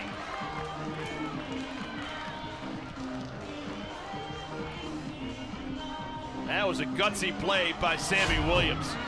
She was playing relatively deep to try and get that out at home. Well, and that's exactly what I would say. You got to be pinched in a little bit more, knowing that they put in a pinch runner in Bryant because she has that speed.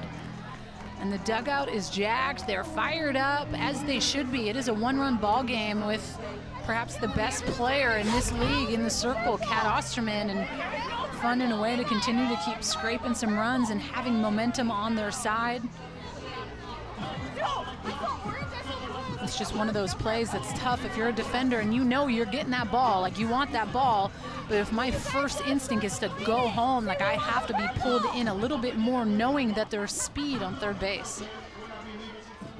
Well, we've got much more coming your way this entire weekend. 2 more games tomorrow, starting at 1 o'clock Eastern time on FS1. It'll be Team Warren, angry after losing earlier today against Team Hayward. They'll take on Team Piancastelli. Runners on at the corners once again. Wiggins can still run. Here comes the captain. Piancastelli takes called strike 1. Danielle, going back to that last play, you just wonder if, because of the rules and the way that things are scored in this league, if Team Osterman was worried about giving up the inning, and that's why they chose to go home. Maybe in a different circumstance, you just get the out at first base and get 2 outs and allow the run to score. You still have a lead. And that's something too where it's like you have to kind of have that understanding as a defense, right? There's not a coach telling you where you need to go. You have to have that dialed in. Piancastelli was trying to hit that ball to Buffalo Grove. And I think sometimes too, you may know the speed, but you may not. Like, you think, hey, that was a clean pick, I got that good, and I really thought I had a shot at it. It's just my bad. Sometimes that does happen.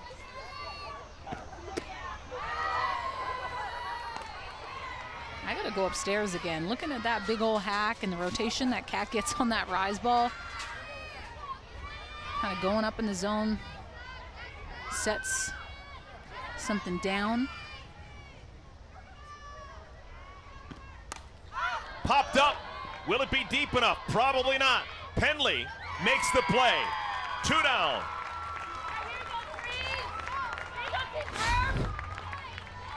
And this was the swing on that rise ball where she swings right through it, and you see she's obviously swinging for the fences, but that is what sets up the out on the next pitch where she was able to get that fly out to Penley. She knows that Piancastelli is susceptible to up. She's swinging at a ball over her head, so why would I not do that again? Right. Piancastelli doesn't make the adjustment, and Kat finds a way to get another out. It's a great pitch. 2 Olympic medalists battling. Harshman, part of the Canadian team that took home bronze. Kat, silver medalist. Kat got the benefit of the doubt. 1 ball, 1 strike. This is the 5th batter that Kat Osterman has faced. Does not have a strikeout. Underneath the glove, Williams. And nope, it's a dead ball. I think that's going to be ruled. Was that? Oh my goodness, I think, did they call interference or obstruction? Or neither? As it is right now, I thought the first base umpire called dead ball. I thought that it was interference, that the offense had interfered with the defense. Maybe not. And I like that they're challenging this. I didn't see any contact, and I think that's what they were thinking. Did Williams at second base make any contact with Megan Wiggins? Because if that is the case, then it's an automatic out. But the way her feet kind of worked Williams, it took her off the base a little bit, and Vidalis was off at first. I think that's the right call. Yeah, I originally saw the safe call, and the safe call meant that there was not interference, and there wasn't. There's no contact, so play on. But now what's in question is, was Vidalis on the bag? I think that's as close as you will get with players almost colliding together offensively and defensively.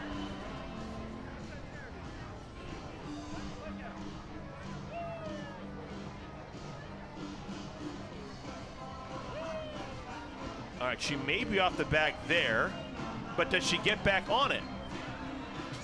And actually, does Harshman ever touch the bag? We're being told that this is going to be called an out, so this is going to be reversed. There it is. Wow, what a huge play. What a massive reversal. They say that Vidalis got back down to the bag, and Team Osterman still has a lead by the hairs of their chinny chin chin. A 1-run lead, and wow, could have been a lot worse for Team Osterman. That was shaky to say the least. We have played 4.5 1-run game here in Rosemont.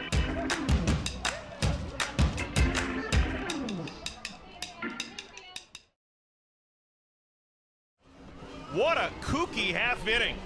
Kat Osterman came on in relief of Odyssey Alexander, and the defense, including her own defense, was shaky, and it allows Team Piancastelli to score a run, but they don't score an extra run because of a reversal of a call that was made at first base.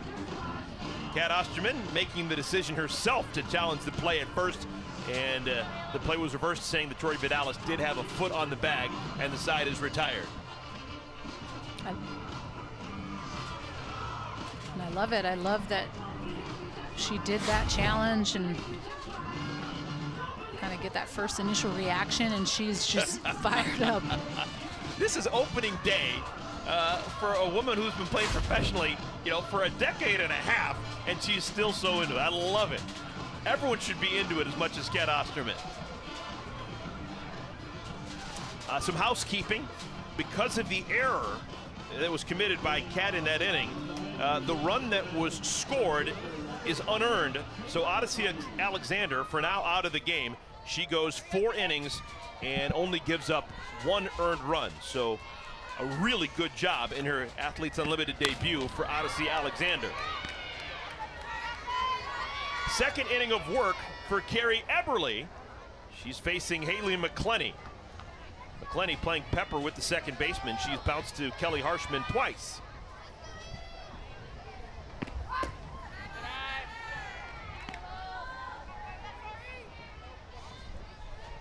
Eberly coming on in relief of Sarah Gronewagen. Gronewagen going 3 innings.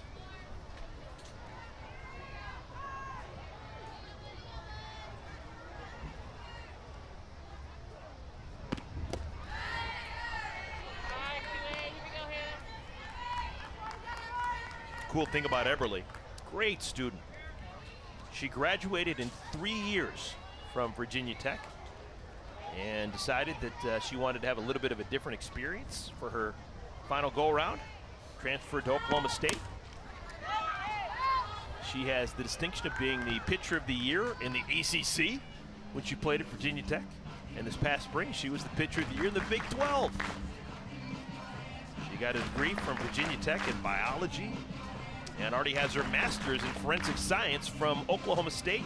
And as if that's not enough, she's planning on taking the LSAT in the fall. Good go. It's pretty incredible.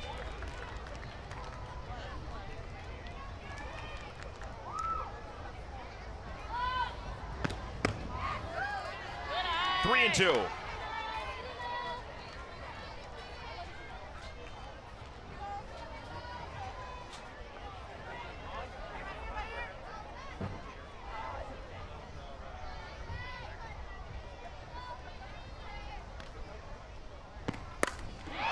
Smoked. Absolutely scorched to center field. So McClenny is aboard. Leadoff single. First hit of the year for Haley McClenny. This is an important half inning for Team Osterman.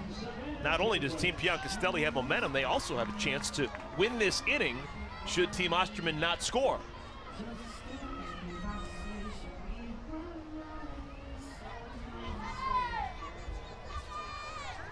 Here's Savannah Jaquish.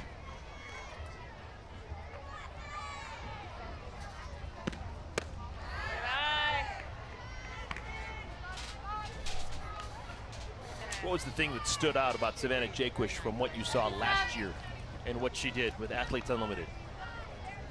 Offensively, I think she was by far one of the best, hottest hitters from the get-go, from the beginning all the way through the end, and was tied for 9 home runs with Piancastelli. They both had 9 apiece, and she was just a really tough out. And that's the thing. You may not always be the captain, but if you find a way to hit, you're going to get picked. People want you on their team, and she just did such a great job of being that, like, stud when she stepped into the batter's box. But I also think her versatility, and she can catch. She can play third base. I've seen her go out to the outfield. It just means you're not locked into one spot. You can go to any position, and that means more to a captain than I think most even know, because it's, I want someone that can play any position besides pitcher. She was taking all the way. I thought that maybe she'd let it loose. 3 balls and a strike. Enormous power. 9 homers in 15 games last season.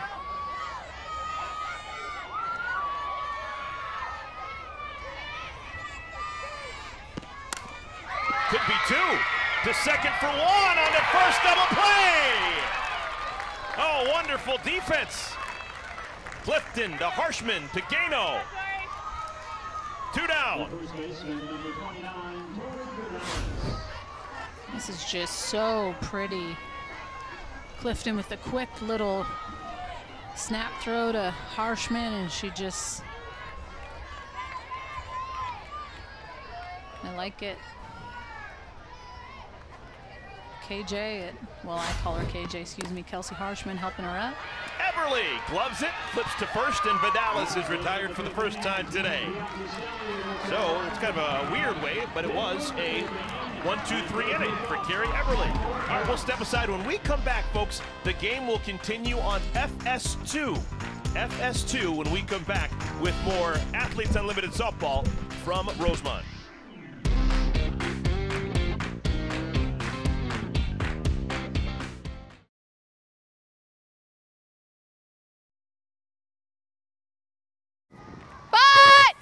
Atta girl! Oh yeah! YMCA. I like it! I like it! Get fresh, work my body, so melodic. Samantha Shaw putting on a show. The Hypervolt percussion massage device and Normatec compression systems. They're just some of the HyperIce products our players have been using in the Athlete Innovation Lab. A proud partner of Athletes Unlimited, HyperIce has been helping our athletes move better, live better, and be better on the field. That was one of the really distinctive things about last year's Athletes Unlimited season, was the fact that these women were trying out so many of these fantastic different innovations and devices and seeing what the future of women's professional sports is all about. I'm with you. I bought a couple myself after trying them out here last year. They're a game changer on your body, those Hypervolts. I bought that one and the Mini, which is a pound, the Mini that I took on the road with me when we were doing this Olympic thing. It just makes a big difference to be able to have something, because my roommates were getting sick and tired of me saying, hey, can you rub down my arm? They're like, just get the little Hypervolt. Here's Sam Fisher. Sam Fisher, second year at Athletes Unlimited, and she has been a big part of putting together things, and she's been a great teammate. Man, everyone wants to play with her, and some of the dances and the songs and the dugout shenanigans. First full inning of work for Kat Osterman, and she's off to a good start. 2 strikes on Sam Fisher. There's something different about pitching with a lead than a tie ball game, which that challenge was so important last inning, because you just have a little bit more breathing room.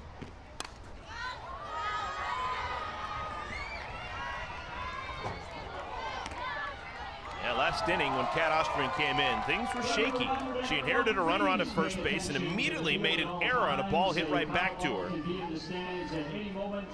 When it was all said and done, Team Piancastelli scored a run without the benefit of a base hit. And a walk, an error, a stolen base, a fielder's choice.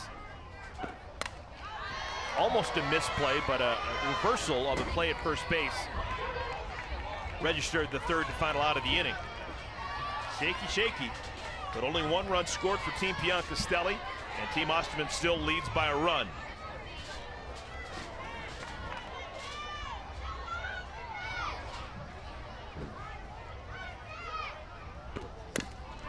Softly hit, foul.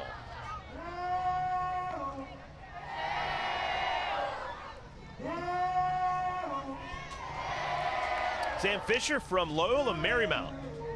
They didn't wait even 5 years after she graduated to put her in the Loyola Marymount Sports Hall of Fame. She was that good as a college player. First All-American at that program.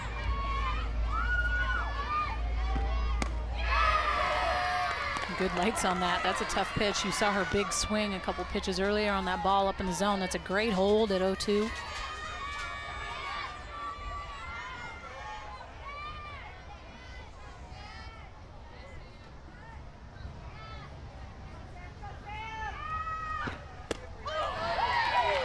Called strike 3.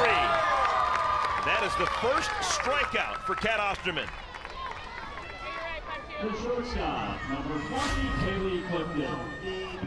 I love this slow-mo. You see her snap that curveball off her hip. It's a great spot. I mean, I think it could have went either way. I like that call. I like being able to expand the zone a little bit.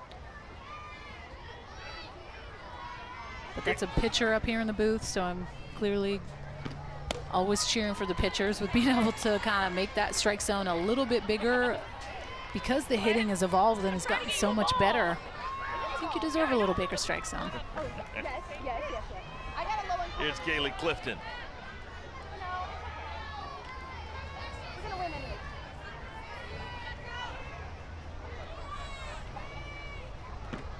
You've been competing against Kat Osterman for well over a decade and a half.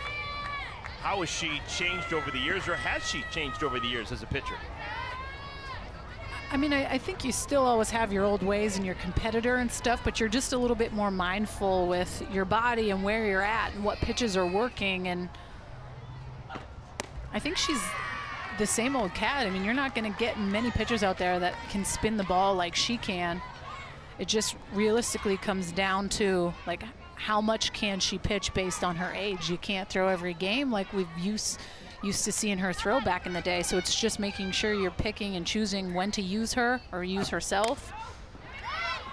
Shortstop Pendley. If I will say anything, I think she lets things go better than she ever has. Little things like the umpire missing a call or somebody making an error, you could spark something in her. And now it's just, she seems really calm, cool, and collected. Still gets fired up when she needs to, but it's just owning that sometimes it's going to happen, but ultimately I can control me and what I do. And she's done a great job of that over the course of the last season into the Olympics for sure. Samantha Shao, look at the diving play. Wow, Kelsey Stewart, how do you do? That's a play and a half. The Olympian strutting at second base. I thought that was a hit for sure. That's absolutely just stellar defense. Great hitting by Shao, but Stewart able to lay out. Wow, Kelsey Stewart having her pitchers back. Let's go.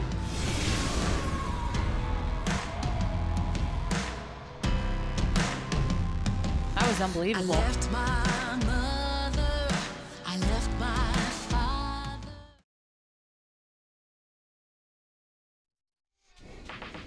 Yeah, for every run scored during this year's Athletes Unlimited softball season, Aspiration is planting 100 trees. Last year, over 36,000 trees were planted. Heading into this first game one, 800 trees will be planted already, thanks for Aspiration's support of rounding the bases. We had 8 combined runs scored back in game number 1. So far, we have a combined 5 runs scored. It is a 3-2 game as we play the bottom of inning number 6 here in Rosemont, Illinois. 1-run game as you look at that line score. Early lead for Team Osterman, a 3-0 lead after the 3rd inning. But ever since singletons by Team Piancastelli in the 4th and the 5th, they won 10 points in each of those frames. And now inning wins, inning points are on the line here in the 6th. We're going to go back to that play by Kelsey Stewart because that was one of the best plays I think I've ever seen her make. And I've seen her play a lot. I've seen her play at Florida, win a couple national championships, but it was kind of like her old self at Florida. Usually I've only seen her at third, so to see her up the middle and make a grab like that, I love it. All right, Team Osterman looking for some insurance and looking to win an inning here. They lead by a run. They, of course, are going to have Kat throwing the 7th inning, you'd imagine. But they'd like to have a longer stiff arm than just the 1 run. Carrie Eberly beginning her 3rd inning of work. She's faced the minimum, 6 batters.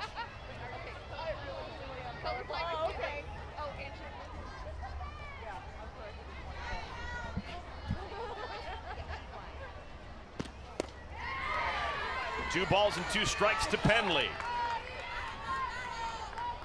Shelby Pendley struck out against Sarah Gronewagen back in the 1st inning. Was upset with herself. Atoned with an RBI single in the 3rd.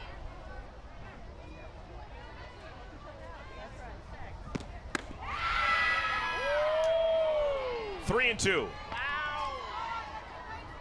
Looks like the same corner that Sam Fisher struck out on. Just saying.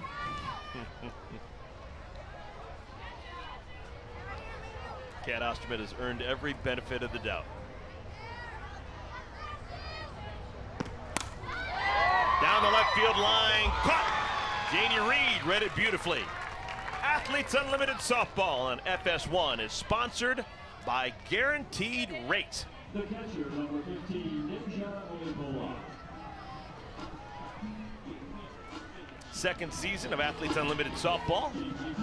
30-game schedule played over a 5-week window. Danielle Laurie, I'm Eric Collins. Here's the catcher, Muli Pola.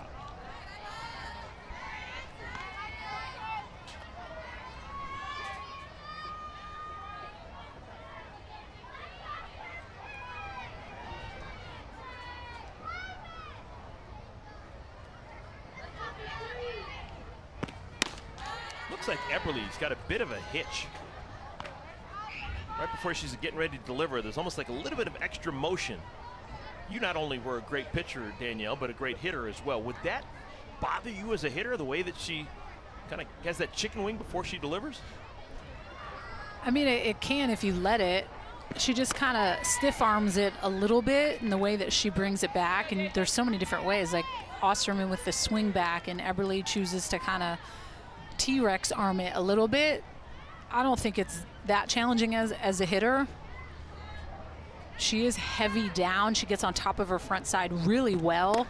You see her just kind of get over that front leg, and to throw a legit drop ball, it's hard, but then again, it's not. If you want the ball to go down, you got to be over your front side at release.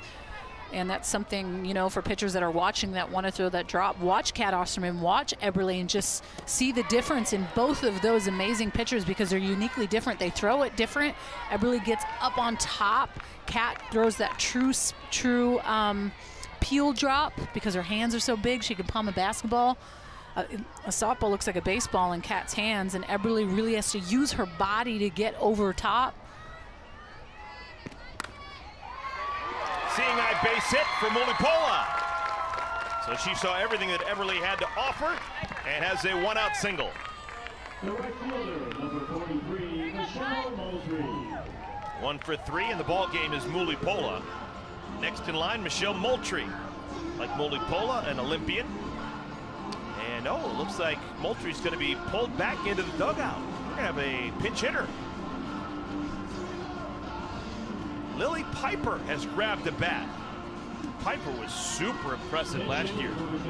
Didn't get a ton of playing time, came off the bench more often than not, but she was really good as a pinch hitter with enormous power, particularly to the opposite field. So here is Piper. He's .538 as a pinch hitter last year, coming off the bench. Yeah. 7 for 13.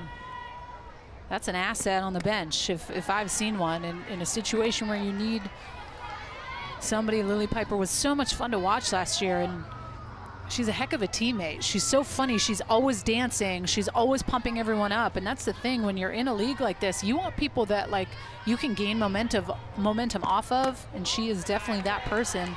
People love her. She has something in common with Nadia Taylor, who we saw earlier today. Nadia Taylor playing for Team Hayward. Got a win this afternoon.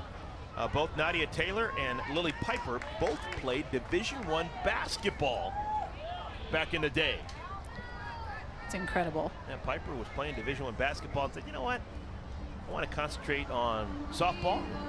And that was a great decision. Ended up being a phenomenal player as an Ohio State Buckeye. Nadia Taylor played basketball at Texas, okay, yeah. And softball. She's like my spirit animal. I love talking the game with her. She's so much fun. But it's to be a two-sport athlete in college takes more work than most can even understand. Even being a two-way athlete in softball takes work. Pitching and hitting, doing both. Sarah Gronewagen was elite at it. Carrie Eberle actually had some good numbers with a bat in her hands. I think we may see her get an at-bat sometime over the course of the next couple weeks. I know she wants to hit. Could be two. The second for one on the first double play. Second double play in as many innings for Team Osterman. That'll help you win a lot of games when your defense can do that. We'll take a timeout. We come back. The seventh is next. I left my mother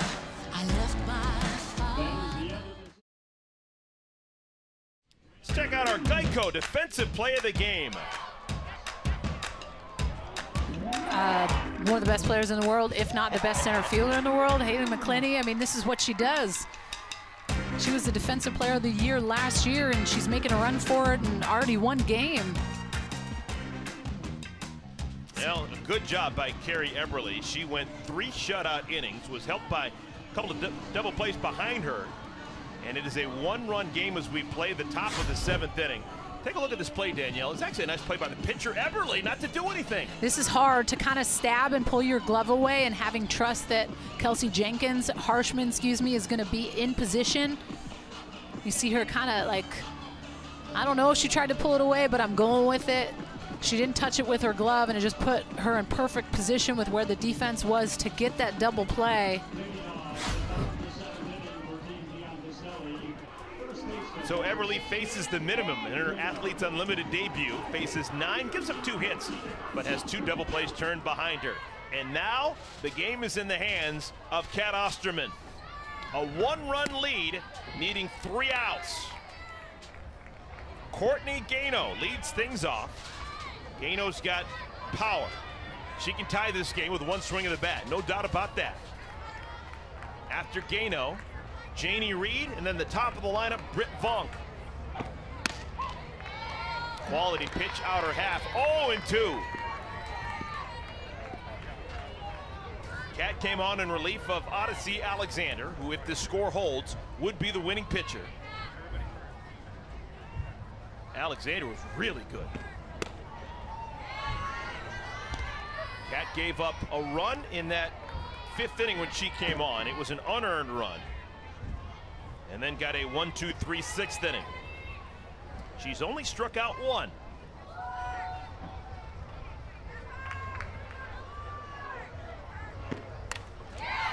If I've seen anything in game 2 that surprised me, it's they've kept the ball in the park.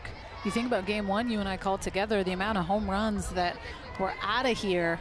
5 total home runs in game 1, and looking at the big boppers that are stepping up, I thought, hey, maybe game 2 we're going to see some too, but I don't want to jinx it. I'll knock on wood, but I'm a little surprised we haven't seen any. Chased the pitch up at the eyeballs. There is strikeout number 2 for Osterman.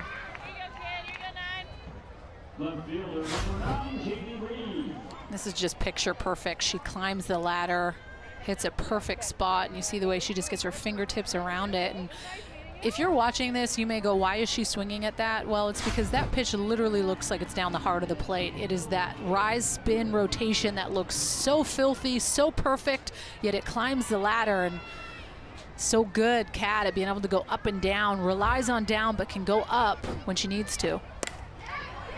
Janie Reed finds a hole. 1-out single for Reed. She can run. So good speed aboard at first base with 1 out in the 7th inning. 1-run game with Reed on at first.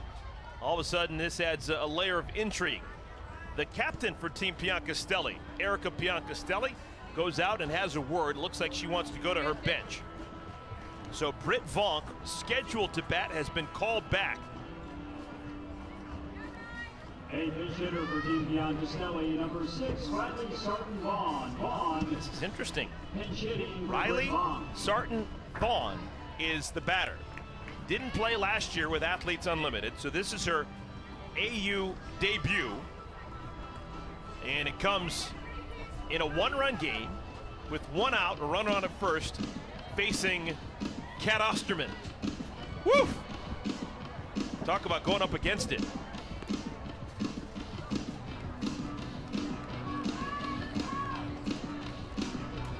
Nothing like a rookie AB in the top of the 7th against one of the best pitchers in the world. That's what you're here to do. Fouled at the plate.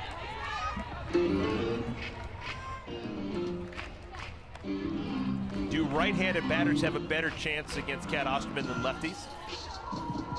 Yes, they do, 100%. But still, as a righty, if you haven't really got to face Kat, it ain't easy anyways. But lefties tend to struggle a little bit more because she throws that curveball away. It's that pitch right there that is so tough, right? Like, Now she's jumped ahead 0-2, and that's, as a hitter, where it's tough, because you're like, all right, 0-2, she got me swinging, then she threw that drop ball for a strike. Dang, I should have swung. Now you find yourself 0-2, thinking, where's she gonna go? Misses upstairs. If you're Janie Reed on at first, are you thinking about running and getting into scoring position? I am. Kelsey Stewart's pinched a little bit up the line, but Reed's got a ton of speed. Remember, in Athletes Unlimited, these decisions, run, don't run, they're all made by the players. Obviously, you have input from the captain, but Janie Reed, if she feels comfortable, she's got every right to go.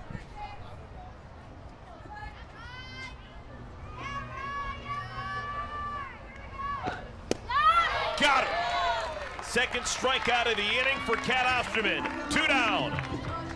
The center fielder, number 25, Megan Wiggins. This is just filthy. This peel drop on the outside. You just see the way that her hands get over top of that ball to just give it picture perfect downward rotation. I mean, you can't paint a prettier picture than that, and that's a big strikeout. Yeah, it comes down to this. For people who love professional fast pitch, this is everything you'd want. Kat Osterman against Megan Wiggins. You know for a fact that Wiggins is going to get a great at-bat here. There's so much history between these two. They've been playing the game the longest out of anyone that's here. And that just attests to continuing to keep playing, and it shows that to the younger ones, like I said earlier, you can keep playing well into your 30s if you want. If the opportunity's there, I mean, this is where I want to be. I want to be playing with Athletes Unlimited. I just happen to be calling it. In my younger days, I would be down there playing. I can't speak enough about how amazing this environment is, how much fun these women have playing together, and at the end of the day, it ultimately comes down to these women and what they want, and the captains and them making decisions for themselves, and I love it. Off the end of the bat, this should do it. Kelsey Stewart makes the play, and the ball game is over. Kat Osterman saves the game for herself. Team Osterman wins by the slimmest of margins. 3-2 is the final score, and the beat continues. Everything Kat Osterman touches here with Athletes Unlimited turns to gold. We're going to take a timeout. When we come back, we will talk to Kat Osterman. That is next here with Athletes Unlimited Softball in Rosemont, Illinois.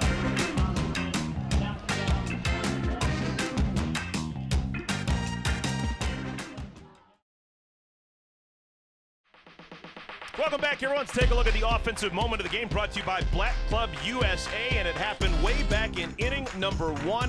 Tori Vidalis continues to swing a red-hot bat, a 2-run double, and really, Team Osterman never looked back. They led throughout. They win it by a final score of 3-2. Team Osterman is now 1-0 on the year, and everything that Kat Osterman touches here with Athletes Unlimited seems to turn out perfectly. And Kat joins us now. Hey, Kat. Thank you for joining us, and congratulations. It started a little dicey. You came on in relief of Odyssey Alexander in that 5th inning, but you got out of a crazy situation and you finished up strong. Yeah, you know, she was rolling. Went with her to start with, thinking that everyone would assume I was going to start game 1, so wanted to throw everybody off and went in really because it was going to be a lefty-on-lefty matchup for 3 straight hitters. And unfortunately, defensively, I didn't take care of my business in order to keep that first runner off of second base. But we did get out of it, and this team is so much fun to be around right now. Kat, take me through that challenge call. I love that part of AU with the replay. Like, take me through what was going through your head, especially when they overturned the play. Yeah, I really thought Tori kept her foot on from my angle. I know it came off at first, but I was like, she really looked like she just pushed off that before Harshman got there. I asked her, you know, hey, do you think you got the bag? And she was like, no, I definitely think I got the bag. And, you know, in that moment, that could be a game changer as far as if a base hit comes up, that could be 2 runs and we lose. So even though I only had 1 challenge left, I was going to go ahead and use it. Thankfully got it overturned because we were pretty confident after watching the replays that it was going to go our way, and you know that's the momentum that you need sometimes, and so that momentum propelled us the rest of the way. We didn't necessarily get any runs, but we stayed in the game and had some energy. Kat, first competitive game since the Olympics, and the Olympics was emotional for us all that were in it, but take me through what was going on in this first game since then. You know, there's a little jitters just being back out on the field, a competitive field. I think all of us that were over in Tokyo, it's a little different having different people behind you.